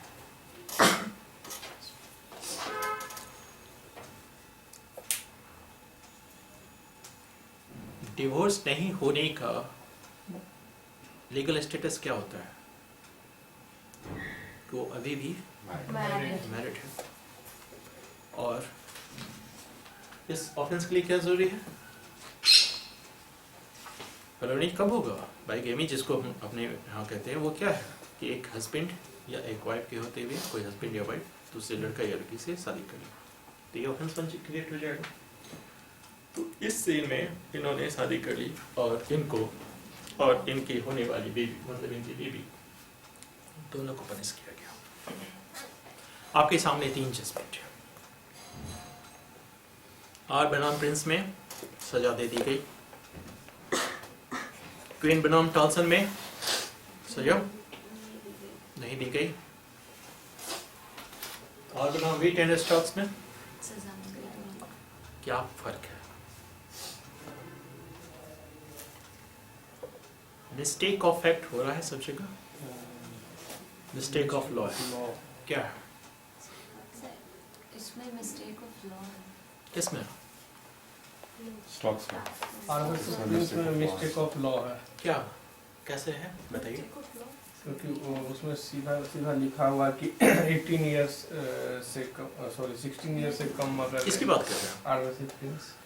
नहीं हम इसकी बात कर रहे हैं। वहां तो सजा मिल गई। जहाँ पर- फैक्ट ठीक है किसमें? इसमें भी यहाँ भी तो सर सजा मिली है ना। किसमें? हमने 2 केसेस बताया आपको। आर वर्सेस प्रिंस में टॉन्सन में सजा नहीं दी, यहाँ पे दोनों जगह शादी कर रहा है। नहीं टॉल्सन में सजा मिली ना सर। नहीं टॉल्सन हाँ, में नहीं, नहीं नहीं, मिली है। स्टॉक्स में तो बता सकते सर, स्टॉक में सजा मिली। स्टॉप। वहाँ मिस्टेक ऑफ लॉ। नहीं और सवाल ये है कि जब मामला है कि दोनों जगह क्या हो रहा है, दोनों जगह शादी हो रही है, दोनों जगह का सीन अगर सीन देखिए तो एक जगह दोनों के हस्बैंड या वाइफ एग्जिस्टेंस में है और वो साथ साथ दूसरी शादी कर रहे हैं, एक को एक सजा से हुई, नहीं। एक को नहीं हुई। एक को नहीं हुई क्यों? और आर नाम प्रिंस में उसकी क्या गलती थी? लड़की कह रही है कि हम 18 साल के हैं, शरीर की बनावट बता रही है कि 18 साल के हैं, फिर भी हम उसको पनिश कर रहे हैं क्यों? आईजी चेक करना चाहिए था। हाँ वेरी गुड, आधार कार्ड बनता था उसका। और आधार कार्ड पे जितनी जानकारी सब सही होती है। नहीं हाँ फोटोशॉप का नाम जानती हैं? नहीं, कंप्यूटर पे एक सॉफ्टवेयर है, आप उसमें डेट ऑफ ईयर वगैरह सब चेंज कर सकते हैं। तो अब आप ये बताइए कि उसके पास ऐसा कोई ऑप्शन नहीं था, वो ना आधार कार्ड भी नहीं था, ना आई कार्ड था, ना ड्राइविंग लाइसेंस थी। आप हमें ये बताइए कि अब एक बात बताइए, किसी का कोई अफेयर होता है तो सबसे पहले उसे क्या मांगते हैं? ड्राइविंग लाइसेंस दिखाओ। पहले हम बात करें तुम हो वही कि नहीं हो, आधार कार्ड दो, ऐसा होता है क्या? तो ऐसा नहीं था।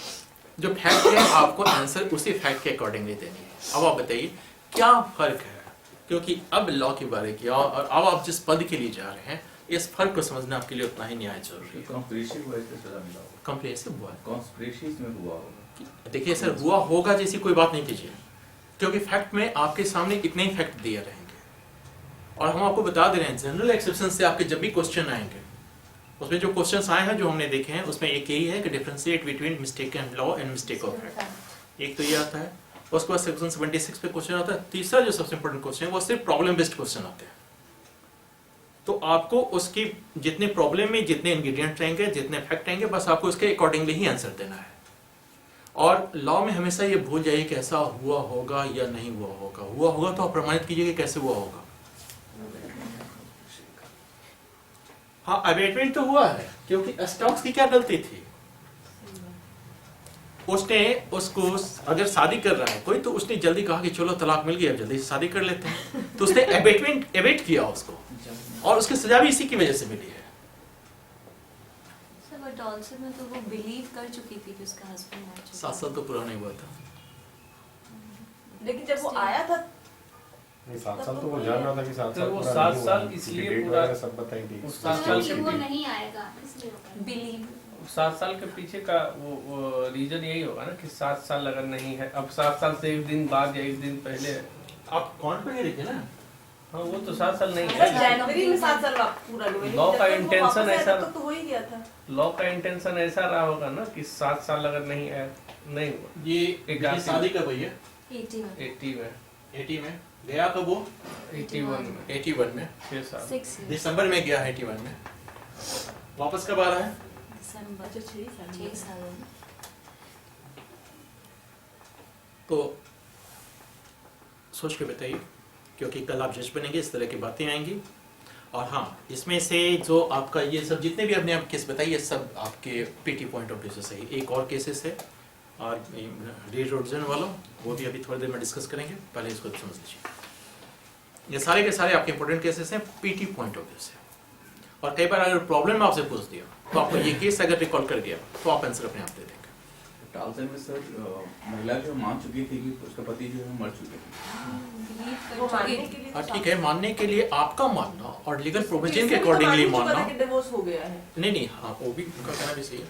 देखिए दो बातें होती है, आपके मानने से कोई फर्क नहीं पड़ता है, क्योंकि नहीं जो प्रोविजन करता है, प्रोविजन में आप कब मान सकते थे, ये प्रिजम्पशंस कब का है। अगर हम 108 देखेंगे अपना एविडेंस एक्ट में, वो कितने दिन वो तो प्रिजम्पशन कर रहा है कि अगर किसी व्यक्ति के 7 साल के बारे में वैसे लोगों के द्वारा जिन्हें स्वाभाविक रूप से सुना जाना चाहिए था नहीं सुना गया, तो ये मान लेंगे कि उसकी मृत्यु हो गई है, तो 7 साल तो हुआ नहीं। और सर जिसे शादी कर रहे थे उसको तो सब चीज़ बता दिया गया था ना। हाँ, उसको सब जानकारी। हाँ, तो वहाँ पे वो भी तो पॉइंट हो गया ना एक तरह से। क्या अरे तो हम किसी से शादी कर ले, उसको सब चीज बता दे कि मेरा पति 7 साल से नहीं है, उससे क्या फर्क पड़ता है। उसे ये पता चल जाएगा कि चलो तुम्हारा पति मर ही गया है। उससे ये भी तो होता था आगे। और दूसरी बात, 7 साल तो हुआ ही नहीं है, 7 ईयर जब हो जाता तब ये बात होती। यहाँ तो 7 साल के पहले शादी की, फिर भी एग्जाम्पशन मिला, इसलिए कि पहले छोड़ भी तो दिया था। हाँ, वो तो डाइवोर्स का ग्राउंड बनता है, आपके दूसरी शादी का ग्राउंड नहीं बन जाता है कि हमें छोड़ दिया है तो ठीक है डिवोर्स पिटीशन फाइल कीजिए। तो डिवोर्स पिटीशन कैसे फाइल करोगे, छोड़ दिया उसको, मर ही गया। मर गया नहीं, अगर मरा हुआ आदमी दिसंबर में वापस आ जाता है तो यह प्रमाणित कर दीजिए कि ये व्यक्ति नहीं भूत है, ये तो होगा नहीं। क्योंकि ये सब कैटेगरी में बटा हुआ है, एक्सक्यूजेबल है। क्या You just said कि excusable और justifiable। बस ये बोल देंगे आपका काम निकल जाएगा। ये देखिए एक चीज बता रहे हैं हमने, अभी आपको थोड़ा देर आने के पहले डिस्कशन हो रही थी कि जब भी आपका क्रिमिनल जितने beyond all reasonable doubt proof करनी पड़ती है, तो आपको क्या क्या प्रूफ करना है यहाँ। एक तो आपको प्रूफ करना है कि मिस्टेक ऑफ फैक्ट है, मिस्टेक ऑफ लॉ नहीं है। दूसरी चीज आपने गुड फेथ में काम किया। गुड फेथ का क्या होता है, ड्यू केयर अटेंशन, यानी आपने पता लगाने की कोशिश की, आपने टॉल्सन में इसके बाद इसमें भी आपने देखा कि वो जो आपके पास नोटिस है डिवोर्स पिटीशन है कि कुछ और है। अच्छा एक मिनट, आप पढ़े लिखे नहीं हैं, आपके वकील साहब को फोन करके पूछ सकते थे ना जो आपने भेजा है वो डिवोर्स पिटीशन है कि क्या है। अरे 1 तारीख अगर आता है 1 तारीख को, आप 21 तारीख को शादी कर लेते हैं जल्दी। हाँ, इस बीच आप कर क्या रहे थे। आपके रिलेटिव्स आए होंगे बहुत सारी चीजें, उनको कभी दिखाते कि देखो देखो मेरा बीवी से डाइवोर्स हो गया, ये भी नहीं किया आपने। तो आपने कुछ तो किया ही नहीं, तो ड्यू केयर अटेंशन है कहाँ। और टॉल्सन में ड्यू केयर अटेंशन कहाँ है, उसने ढूंढने की उसने कोशिश ढूंढा होगा। ढूंढा होगा उसने उसने ढूंढने तभी की तो कोशिश पता चला तभी तो उसे कि पता चला कि शिप में नहीं। हाँ देखिए डूब गया उसमें है। एक चीज को ठीक कहा ना, बहुत हद तक आप पहुंच गए। देखिए उससे सबसे पहली बात ये है ना कि देखिए भले 7 साल एग्जैक्ट नहीं पूरा किया, ऐसा नहीं है कि अभी ये 13 दिसंबर को गायब हुआ, 14 को उसने शादी कर ली। एग्जैक्टली ड्यूरेशन ये 81 के बाद शादी कब कर रही है, 87 87 में। उसने वेट किया पति का, एग्जैक्टली उसने पति का वेट किया, और जब उसको लगा कि सच में उसका पति नहीं है इस दुनिया में, तब उसने समझा कि वो इस दुनिया में नहीं है। और दूसरी चीज इसके साथ अगर पूरे फैक्ट को देखिएगा, उसने बहुत ईमानदारी से अपने को पेश किया। जिस व्यक्ति से उसकी शादी होने जा रही है उसने उसको सारे फैक्ट को बताया, वो सारे फैक्ट को जाना, उसके बाद उसकी शादी हो रही थी। तो यहाँ हम देख रहे हैं एक चीज को कि अगर आप ड्यू केयर अटेंशन सद्भावपूर्वक अगर प्रूफ हो जा रहा है तो मिस्टेक ऑफ फैक्ट है अभी, अगर क्योंकि हम किसको एग्जाम्पशन देंगे, mistake of fact. Mistake of fact है, मिस्टेक ऑफ लॉ पर नहीं देंगे हम। लेकिन मिस्टेक ऑफ लॉ तो है यहाँ, क्योंकि कारण क्या है कि 7 साल पूरा नहीं हुआ है, लेकिन हमने इसको पूरी तरह से पकड़ के नहीं रखा है कि 7 साल पूरा नहीं हुआ है इससे तुमको सजा मिलेगी ही मिलेगी। इसलिए यहाँ इसको हमने एग्जाम्पशन दे दिया, इसकी सजा को रद्द कर दिया। वो 7 साल के पीछे इंटेंशन होगा ना लेजिस्लेचर का कि वो 7 साल ही क्यों, 8 साल क्यों नहीं। क्या वो बना दिया है। देखिए एक लंबे पीरियड के बाद ऐसा होता है ना कि अगर जो व्यक्ति की साइकोलॉजी होती है, अगर कोई नाराज होकर भी गया है, अगर जो लोग गृहस्थ जीवन में रहते हैं उनको पता है कि अगर कभी आपने हस्बैंड या वाइफ से लड़ाई भी कर ली है कितने दिन तक बोली चाली नहीं रहती है, मतलब एक बात कर रहे हैं या किसी से भी, तो 7 साल एक लंबा पीरियड होता है। और दूसरी चीज उसमें एक ऑप्शन और रखा है कि वैसे व्यक्ति के द्वारा जिनको स्वाभाविक रूप से उनकी सुना जाना चाहिए, बातचीत होनी चाहिए। ऐसा कोई थोड़ी है कि संसार में सिर्फ हस्बैंड वाइफ ही होते हैं, उसके और भी रिलेटिव्स होते हैं, उनके द्वारा भी सुना जाएगा कि नहीं नहीं हमने देखा है उसको। अगर ये भी आ गया तो वो जीवित है, क्योंकि उसमें कंडीशन क्या लगाया है, उस व्यक्ति के द्वारा भी जिन्होंने स्वाभाविक रूप से उनको देखा सुना गया हो, अगर नहीं देखा सुना गया है तब की कंडीशन में हम ये प्रिजम्पशन करेंगे कि वो व्यक्ति इस दुनिया में नहीं है, और वे प्रिजम्पशन करेंगे। ये नहीं है कि वो मर ही गया है, मर ही गया है, ऐसा नहीं है। तो इस चीज को तो यहाँ आपने समझ लिया।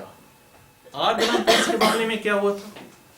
R versus Prince. प्रिंस 16 साल की 16 साल की होना चाहिए, वो 14 साल की 14 थी। साल की थी। हाँ 14 साल के थे, तो उसने पता करने की कोशिश नहीं की। हाँ। राइट। और दूसरी चीज देखिए, अगर दूसरे तरीके से आप इसको देखेंगे, क्योंकि हमें गुड फेथ के लिए क्या जरूरी है, ड्यू डिलिजेंस। देखिए गलत शब्द इस्तेमाल नहीं कीजिएगा कभी। Due care and Due Yes. Care Attention. And attention. बिल्कुल उससे सिनोनिम शब्द हो सकते हैं, लेकिन आप कोशिश कीजिए कि जो लेजिस्लेचर ने शब्द इस्तेमाल किया है आप एग्जैक्ट वही इस्तेमाल कीजिए, क्योंकि जो जजेज हैं, जो लेजिस्लेचर है, वो उसी बात पे जाएंगे। आप गलत नहीं बोल रहे हैं, बट सिनोनिम्स बोल रहे हैं, क्योंकि वहां उसका अलग इंपॉर्टेंस है।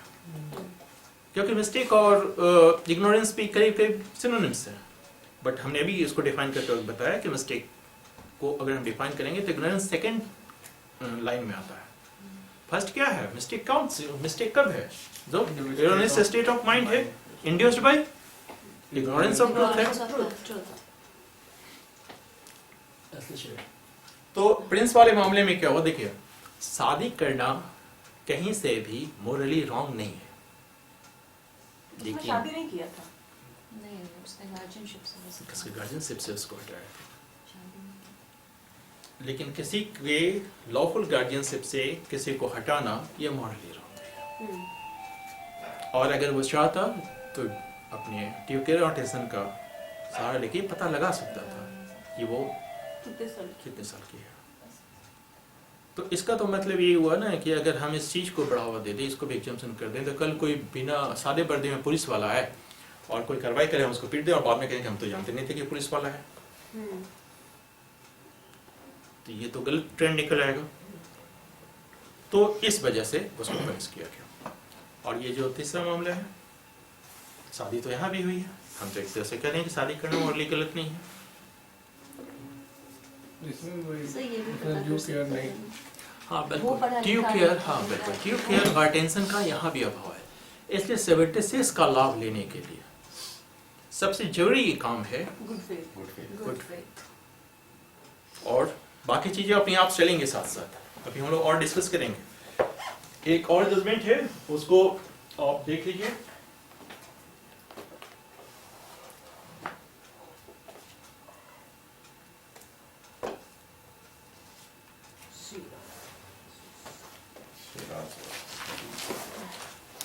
ये आपके मेंस एरिया में सबसे बहुत इंपॉर्टेंट प्रश्न है। It's true.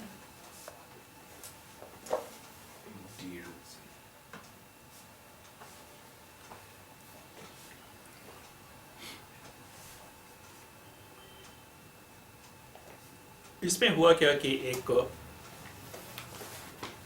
व्यक्ति को लाइसेंस मिला हुआ था कि वो लिकर बेचता था और लोगों को दारू पिलाता था, लेकिन एक प्रोविजन था कि जो कोई अगर यूनिफॉर्म में है या ऑन ड्यूटी है उनको लिकर नहीं देना है। अच्छा, एक व्यक्ति आता था, रोज उसके यहाँ शराब पीता था और चला जाता था। वो एक दिन आया और वहाँ के ट्रेडिशन ये था कि अगर वो ड्यूटी पे नहीं है तो आर्नेट होता है, यहाँ एक लगा हुआ होता है, अगर आपने उसको निकाल के रख लिया तो देने आप इस वक्त ड्यूटी पे नहीं। नहीं तो वो जिस वक्त आया उसने आर्नेट अपना उतार रखा था, तो इसने ये समझा बिना उससे पूछे कि ड्यूटी पे हो या नहीं हो, इसने उसको शराब दे दी। और जब ये शराब दिया उसको तो ये लाइबल हो गया, क्योंकि ऑन ड्यूटी किसी को शराब देना एक ऑफेंस था और उसके लाइसेंस के जो प्रोविजंस है उसके लिए अगेंस्ट में था। अब एक बात बताइए, किसी जब ये आपने इंडिकेशन ऑलरेडी बता दिया कि आर्नेट उतार दिया जाए तो ड्यूटी पे नहीं है, वो व्यक्ति आया, आर्मनेट नहीं पहने हुए था, तो हम मान लिए कि वो ड्यूटी पे नहीं है, तो हमने उसको मतलब शराब दे दी और वो शराब पी लिया, लेकिन वो ऑन ड्यूटी था। क्या होना चाहिए? मेंसरिया है? नहीं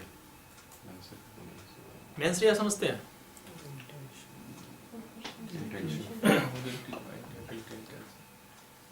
मेंसरिया की क्लासेस कौन किए हैं?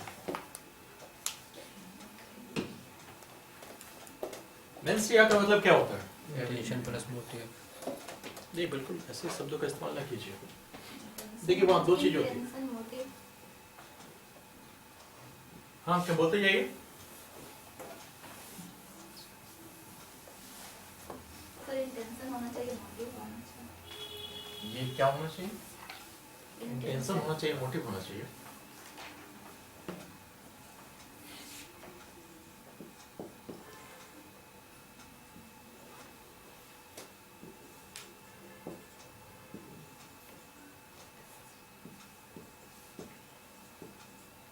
एक्टस रियस और मेंस रिया, ये जब दोनों बनते हैं ना, तब क्रिमिनल लायबिलिटी उत्पन्न होती है।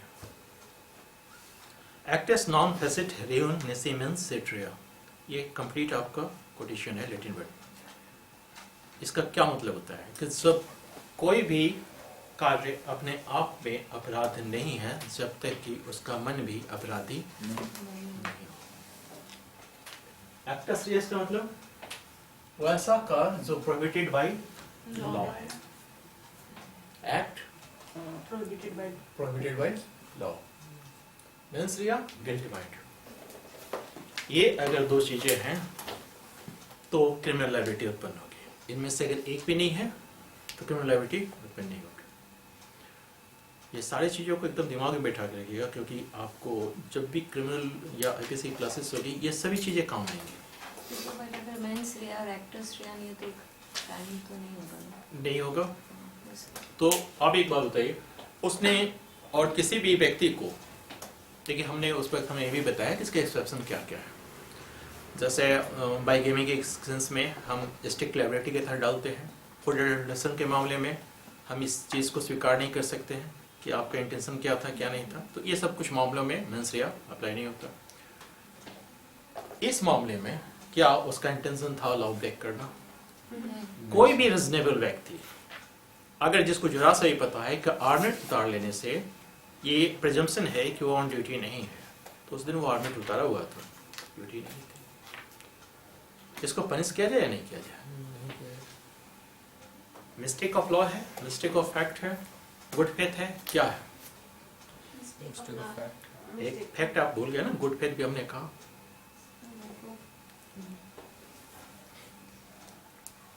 क्या उससे पूछना चाहिए था कि सर आप पूछना चाहिए था। पूछना चाहिए था। डेली तो उसी टाइम में आता था वो और पीके निकल जाता था। न्यू कस्टमर भी नहीं था। पुलिस वाले को तो लोग वैसे भी जानते हैं और बड़े प्रिविलेज्ड महसूस करते हैं कि मेरे यहाँ आता है। मतलब मेरे इस सेंस में आता है कि वो आता है तो मेरा बाकी जो तो क्रिमिनल एक्टिविटीज़ है थोड़ी कंट्रोल में रहेगी, इसलिए थोड़ी प्रिविलेज महसूस करते हैं कि आज हमको पकड़ के ले जाएगा। तो क्या करना चाहिए? इसको पनिश करना चाहिए? नहीं, इसको पनिशमेंट नहीं दिया गया, जबकि हालांकि हुआ क्या है? क्राइम मतलब ऑफेंस हुआ है, गुड फेथ है। हाँ, क्योंकि उसने पूछा भी तो था सर। नहीं, उसने कहाँ पूछा था? पूछा नहीं था, आमलेट देखा था। बोले नहीं, बट इसने देखा था ना। बस उसने आर्मेंट दिखाया कि उसने आर्मेंट उतार रखा है, तो वो उसने तो अटेंशन दिया उस चीज को। बस इस चीज़ को इंडिकेशन के अकॉर्डिंगली। तो ये जो नहीं है कि हर कुछ एक्सप्रेसली हो, इम्प्लाइडली भी अगर आपसे मिस्टेक होती है तो एक जनरल प्रूडेंट मैन से जो उम्मीद की जा सकती है उससे कंसर्निंग हम ये प्रिज्यूम कर लेंगे कि आप पर्टिकुलर उस सिचुएशन में रहते तो आप भी वही करते हैं, और इस तरह से हम जस्टिस डिलीवर करते हैं। एक तो ये है। एक जो सबसे बहुत मोस्ट इम्पोर्टेंट चीज़ कैसे बलराम सिंह का, उसको थोड़ा सा देख लीजिए। देर नहीं हो रही है ना, नहीं सर, क्योंकि अभी 76 खत्म नहीं हो रहा है, तो मुझे टाइम दिख रही है। इस मामले में हुआ क्या देखिए, पहले हमें एक बात बताइए कि जब होमिसाइड की बात करते हैं या कल्पेबल होमिसाइड की बात करते हैं, हम किसके मर्डर की बात करते हैं? एक्सीडेंट नहीं, किसके मर्डर की बात करते हैं? आदमी राइट, ह्यूमन बीइंग, वो कोई भी हो सकता है। राह चलते चौराहे पे मुर्गे काटे जाते हैं, खसी कटती है, मछली मारा जाता है, ये सब क्रिमिनल लायबिलिटी के तहत आते हैं? नहीं। भूत को मारना,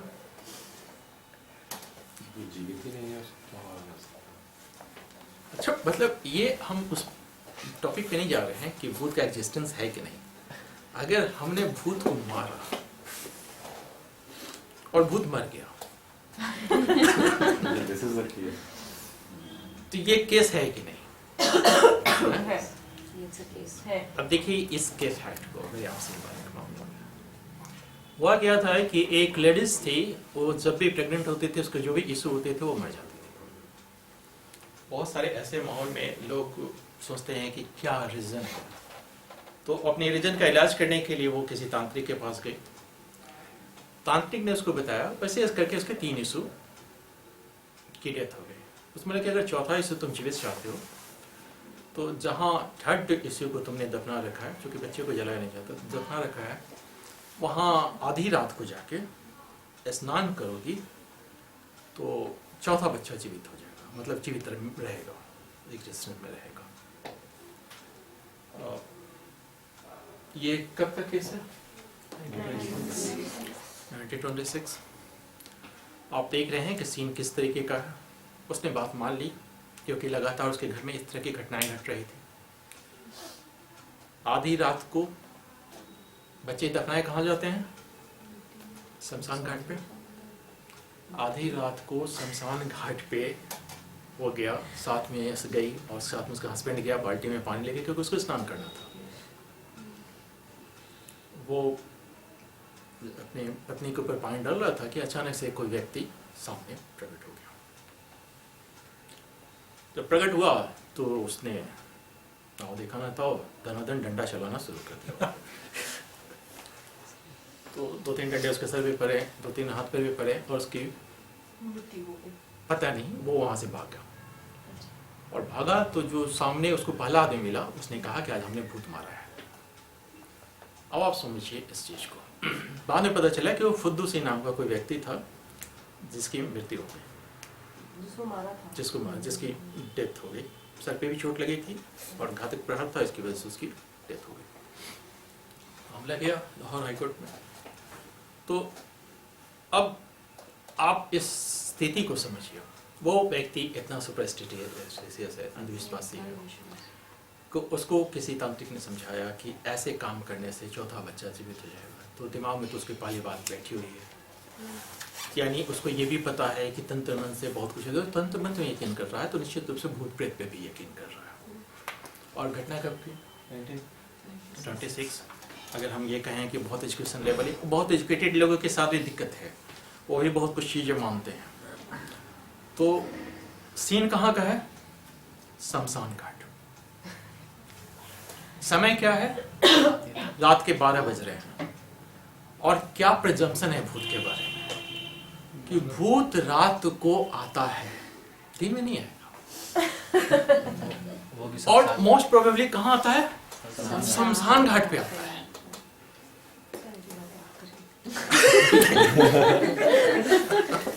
आपका रास्ता तो उधर से नहीं जाता है। अभिषेक नहीं है सर। तो मतलब आज फुद्दू सिंह बच जाएगा। तो हुआ ये कि अब इस सिचुएशन में, उस व्यक्ति के सिचुएशन में रह के खुद को सोचिए, वो किसी पर्टिकुलर ह्यूमन बीइंग को नहीं मार रहा है। दिमाग में जो फर्स्ट ख्याल आया वो क्या ख्याल आया? भूत है। और उसने प्रहार किस क्या सोच के किया? अपने आप को बचाने के लिए। हाँ, बट सामने वाले को क्या सोच के किया? भूत है। भूत है। आदमी को नो।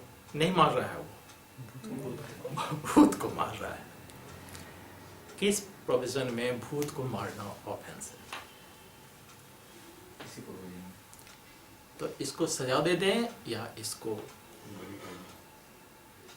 को, मतलब इक्वेट कर दें, क्या हुआ? सजा मिलना चाहिए। क्योंकि कोई तो मरा है ना।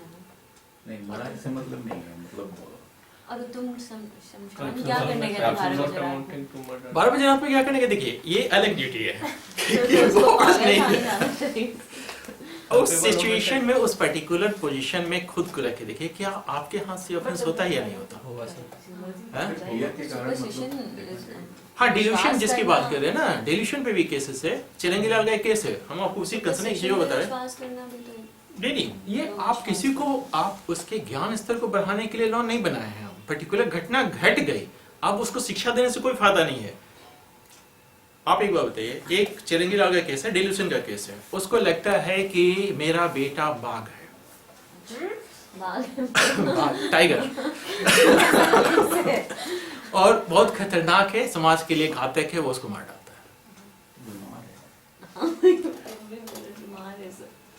डिल्यूशन है, बीमारी है। बीमारी है एग्जैक्टली। उसको सजा नहीं है, उसको इलाज की जरूरत है। नहीं, हम समझ गए आपकी बात। हमें ये बताइए पर्टिकुलर इस मामले में, मरियम सिंह के मामले में, इसको पनिश करें, एग्जम्पशन दे दें? पुलिस करेंगे। पनिश करेंगे किस आधार पे? एग्जम्पशन देंगे किस आधार पे? 76 आपके पास है, आप उसकी कसौटी पे करिए, 4 कसौटी पे तो आपको उतरना है उसको। सर मिस्टेक ऑफ फैक्ट है, सर वो गुड फेथ में वो पूछ सकते हो ना पूछ कि सकता हाँ, है। कि hello, how do you do, नहीं बट सर ऑब्वियस है ना। अब ठीक है वहाँ उसके पे माइंड सर में ना कुछ तो और उसका- रहा हो बट ना टेंशन आएगा ना ड्यू केयर आएगा वहाँ पे। नेचुरली। देखिए एक चीज बता रहे हैं हम आपको, क्योंकि शमशान घाट वैसा जगह है जहाँ लोग टहलने नहीं जाते। क्या करोगे, सामने भूत आएगा तो? हम होश अभी में रात नहीं है। में बात। नहीं, हमें प्रश्न, मारेंगे देखिए उसको। प्रश्न हमने आपसे यही पूछा है कि उस पर्टिकुलर सिचुएशन में खुद को रखते सोचिए, रात को बात। और ये बताइए कि खुद ही क्या भाग उस वक्त जाता आप है। इंट्रोडक्शन लेने जाएंगी? नहीं सर, 12 बस बजे जो डर react के किया- तो जा रहा है वो। react किया वैसे ही कुछ होगा। वैसा ही होगा। हाँ। और दूसरी चीज, जो व्यक्ति खुद ही अंधविश्वासी है, जो 12 बजे रात को हाथ में डंडा लेके भी गया है, इसका मतलब उसको समझ में आता है कि कुछ खतरा हो सकता है, और उस फुद्दूसी की मौत आई थी जो वहां आया, और वो भी क्या करने गया था? वो जस्ट पूछने गया होगा कि ये 12 बजे रात को आप यहाँ स्नान क्यों कर रहे हो? तो ये तो एक अलग इशू है। लेकिन जैसे उसने अटैक किया, और अटैक करके उसको ये भी नहीं देखा कि वो क्या, वो तो भाग चला वाइफ के साथ, और भागते हुए जब गांव के पास आया, जो भी उससे पहला आदमी मिला उसने कहा भूत मार दिया। हमने भूत मारा है। उसको पनिशमेंट नहीं मिलना चाहिए, क्योंकि अगर वो उसको पता होता कि वो किसको मार रहा है तो वो नहीं तो वो मारता। खुद आके बताता नहीं लोगों को कि भूत को मारा है। कि भूत को मारा है। गुड फेथ ये अभी है यहाँ पे भूत। मिलना चाहिए नहीं मिलना चाहिए? नहीं मिलना नहीं चाहिए मिलना सर। चाहिए सर। चलिए इसको नहीं मिला, सिर्फ इसी रीजन पे, कारण भी है, इसलिए हमने कहा कि इम्पोर्टेंट है, और इसलिए भी इम्पोर्टेंट है कि कई बार आपके मेंस में प्रॉब्लम बेस्ड क्वेश्चन पूछता है। तो पहली बात तो यह है कि भूत को मारना कोई ऑफेंस नहीं है। जिस तरह से मुर्गी करती है, मच्छर मारते हैं रात में, तो सुबह आपके ऊपर कितने सारे मतलब मर्डर के केसेस रहते हैं। नहीं, वो तो पर्सन टू पर्सन वेरी करेगा, बट कोई भी इस तरह का चार्ज नहीं, क्योंकि होमिसाइड होना जरूरी है। तो होमिसाइड तो हुआ है, बट कैसे हुआ है? Mistake of fact. क्यों मिस्टेक ऑफ फैक्ट है? एरोनियस स्टेट ऑफ माइंड है। किस वजह से है? Induced by Ignorance of truth है, इसलिए मिस्टेक है, इसलिए इसको एग्जाम्पशन मिला है। वो sir not amounting to murder वाला में नहीं है। नॉट अमाउंटिंग टू, सर जो उस वक्त जिस वक्त मर्डर क्लास लेंगे ना उसको करेगा। अभी यहाँ एग्जाम्पशन हम लोग किसको करवा रहे हैं? जनरल एक्सेप्शन के तहत इसको छूट मिलेगी नहीं मिलेगी उस पर बात जाएंगे। नॉट अमाउंटिंग टू मर्डर में क्या होना चाहिए आपको पता है?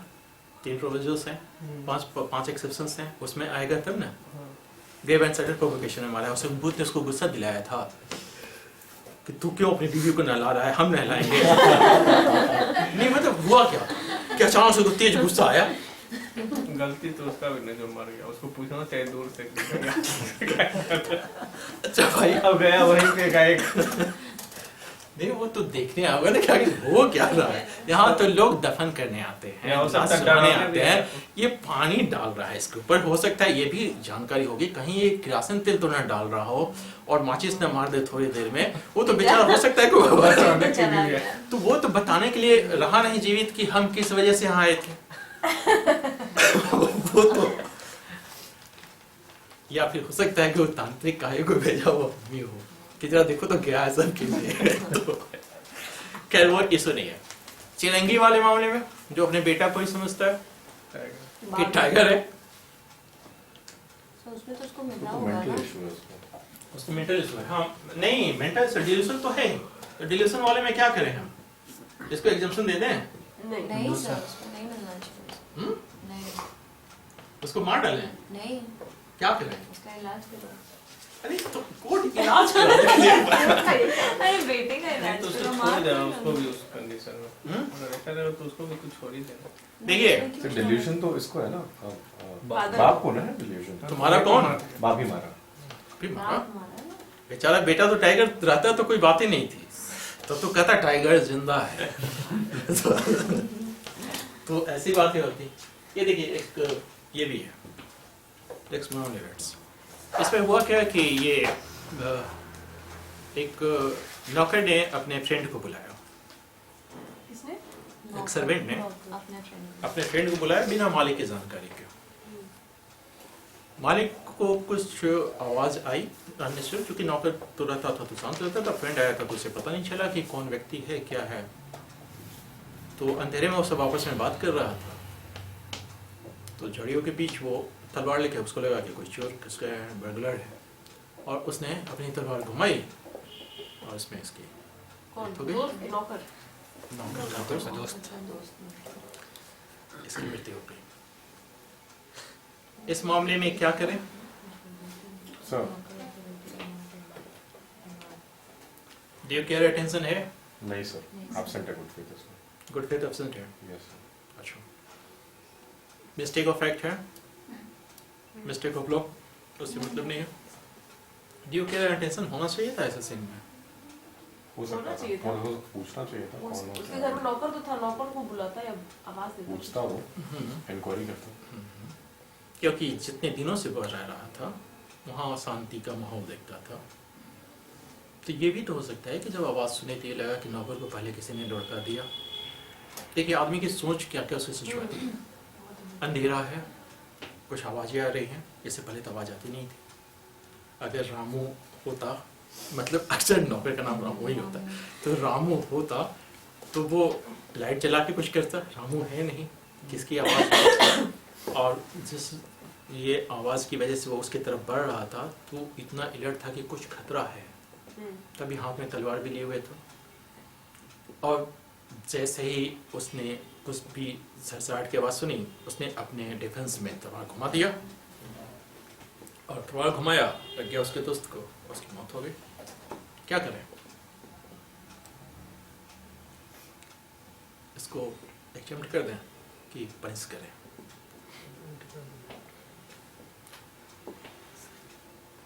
मिस्टेक ऑफ फैक्ट है। Yes sir. किस चीज़ का मिस्टेक ऑफ फैक्ट है? उसको पूछा नहीं। अच्छा नहीं, नहीं, mistake और of भी fact होता है, तो सब भी पूछना तो मार चाहिए नहीं था। सकता था। Absence of good faith। और अगर सही में चोर होता तो वो तो आवाज सुन के इसके पीछे पीछे आता। लॉजिक।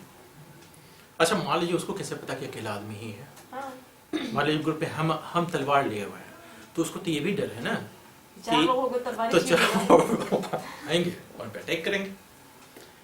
अच्छा देखिए एक चीज और बता रहे हैं, ड्राइंग रूम में बैठकर डिस्कशन करना एक अलग इशू होता है। उस पर्टिकुलर जगह पे उस सिचुएशन में खुद को फेस करना एक अलग इशू होता है, क्योंकि हम यहाँ जो बात कर रहे हैं वो उस पर्टिकुलर एपिसोड की चर्चा कर रहे हैं। उसके साथ जो घटा उसके साथ और भी सर्कमस्टांसेस हो सकते हैं।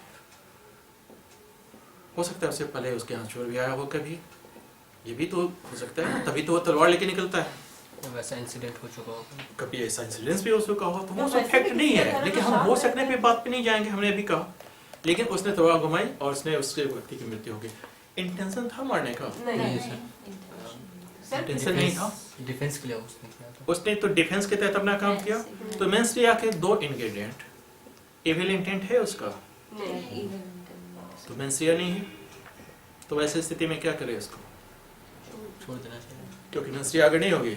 एग्जाम्पल तो मिलेगा, लेकिन अब मिस्टेक ऑफ फैक्ट के कारण मिलेगा नहीं, ये थोड़ा नहीं, देखिए सवाल है कि हम इसलिए सारे आपको इलस्ट्रेशन इसलिए दे रहे हैं कि ताकि आप डिफरेंशिएट करने के पक्ष में रहें। क्योंकि अगर आपने पढ़ लिया पर्टिकुलर कोई सेक्शन, तो ऐसा नहीं समझिएगा कि इसी पैरामीटर में सब फिट होना चाहिए।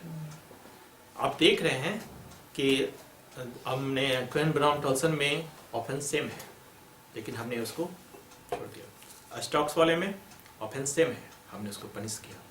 आर्बनम प्रिंस में सारी चीज़ सही है, उससे कोई गुड फेथ का कमी थी, हम मान सकते हैं, बट वो क्या था, मोरली गलत था। बाकी लोग तो शादी करना कोई मोरली गलत चीज़ नहीं है, लेकिन किसी को गार्जियनशिप से हटाना वो मोरली गलत है। तो इन सब चीज़ों को हम देखना पड़ता है, और एज ए जज के हिस्से से भी, एज ए डिफेंस लॉयर के हिस्से से भी, और एज ए प्रोसिक्यूशन की तरफ से भी। मतलब प्रोसिक्यूशन है तो आपकी बिल्कुल ड्यूटी है कि इसको मतलब आज चढ़ाई दे फांसी पे। नहीं, प्रोसिक्यूशन असिस्ट करने का ड्यूटी है, ये नहीं है। इसके एक केस में हो भी गया था इस तरह। क्या जज साहब को हमको बोलना पड़ा कि प्रोसिक्यूशन का ये ड्यूटी नहीं है कि उसको मतलब सिर्फ गिल्टी प्रूव करने के लिए assist तो किस करने- लिए आया है वो? नहीं, सिर्फ असिस्ट करने के लिए, प्रॉपर वे में असिस्टेंस देने के लिए। वो Court कुछ ज़्यादा ही, assistance। हाँ, वो कुछ कोर्ट ज़्यादा को ही- असिस्टेंट देगा। हाँ, मतलब एक मिनट हमको बताइए, आप ही के सवालों से हम एक सवाल से पूछ रहे हैं। जस्टिस वहाँ बैठा हुआ है, जज बैठा हुआ है, मजिस्ट्रेट बैठा हुआ है, सभी बैठा हुआ है, उसका काम क्या है? Hear both the parties. Both the parties. तो असिस्टेंस क्या है? एक्सेसरीजन आपकी ड्यूटी क्या है? देखिए, जब किसी की व्यक्ति की जब भी कोई क्राइम होता है, किसकी रिस्पॉन्सिबिलिटी हो जाती है? State की स्टेट की। स्टेट ने आपको कौन सी ड्यूटी इम्पोज कर रखा है? prosecution. प्रोसिक्यूट करने का। प्रोसिक्यूट करने का। हम्म, तो आप प्रोसिक्यूशन के कंसर्निंग आपके पास जितने भी एफर्ट्स होंगे वो आप लगाएंगे। हम्म, तो आप असिस्ट कोर्ट को करेंगे इस संदर्भ में कि आप अपने एफर्ट से कोई कमी नहीं करेंगे। ये नहीं कि अब आप जज बन गए खुद ही। हाँ, वही चीज वो एग्जेजरेट कर रहा था उस बात को, और जज पे एक दबाव डालना। हाँ, इस देखिए, आप अपनी बात रखने के लिए स्वतंत्र, आप भी स्वतंत्र हैं, डिफेंडेंट भी स्वतंत्र है, वो दोनों कोई स्वतंत्र है। लेकिन तब यह है कि फैसला करने के लिए तो जज बैठा हुआ है, आप नहीं बैठे हुए हैं। आपके पास जो एविडेंस है वो स्वतंत्र है। इसलिए हमने कहा कि हो सकता है कि आप ही के एविडेंस से अभी इसी मामले में अगर आपने सारे फैक्ट रख दिए, अब आप बताइए कि इसमें हम बेनिफिट ऑफ डाउट दे दें ना। उसने तो कुछ नहीं कहा। बयान सिंह वाले मामले में क्या हुआ था? अब जज ये कहेगा, अच्छा जैसे मान लीजिए अगर आपने ये कह दिया कि तुम पढ़ा लिखा तो नहीं है जी, तुमको इतना नहीं समझ में आता है, इस तरह से बच्चा होता है, इस तरह से बच्चा जीवित होता है, कौन साइंस में पढ़ लिया है तुम? सर वो जिस मेंटल कंडीशन में है, हमने अभी क्या कहा गुड फेथ बताते हुए कि पर्टिकुलर व्यक्ति पे वो डिपेंड करेगा डिफरेंट मामले में कि कोई व्यक्ति किस मेंटल कंडीशन में है। हम क्यों मान लें कि प्रत्येक पैदा हुआ व्यक्ति आइंस्टाइन ही पैदा लेता है? ऐसा संभव है क्या? नहीं।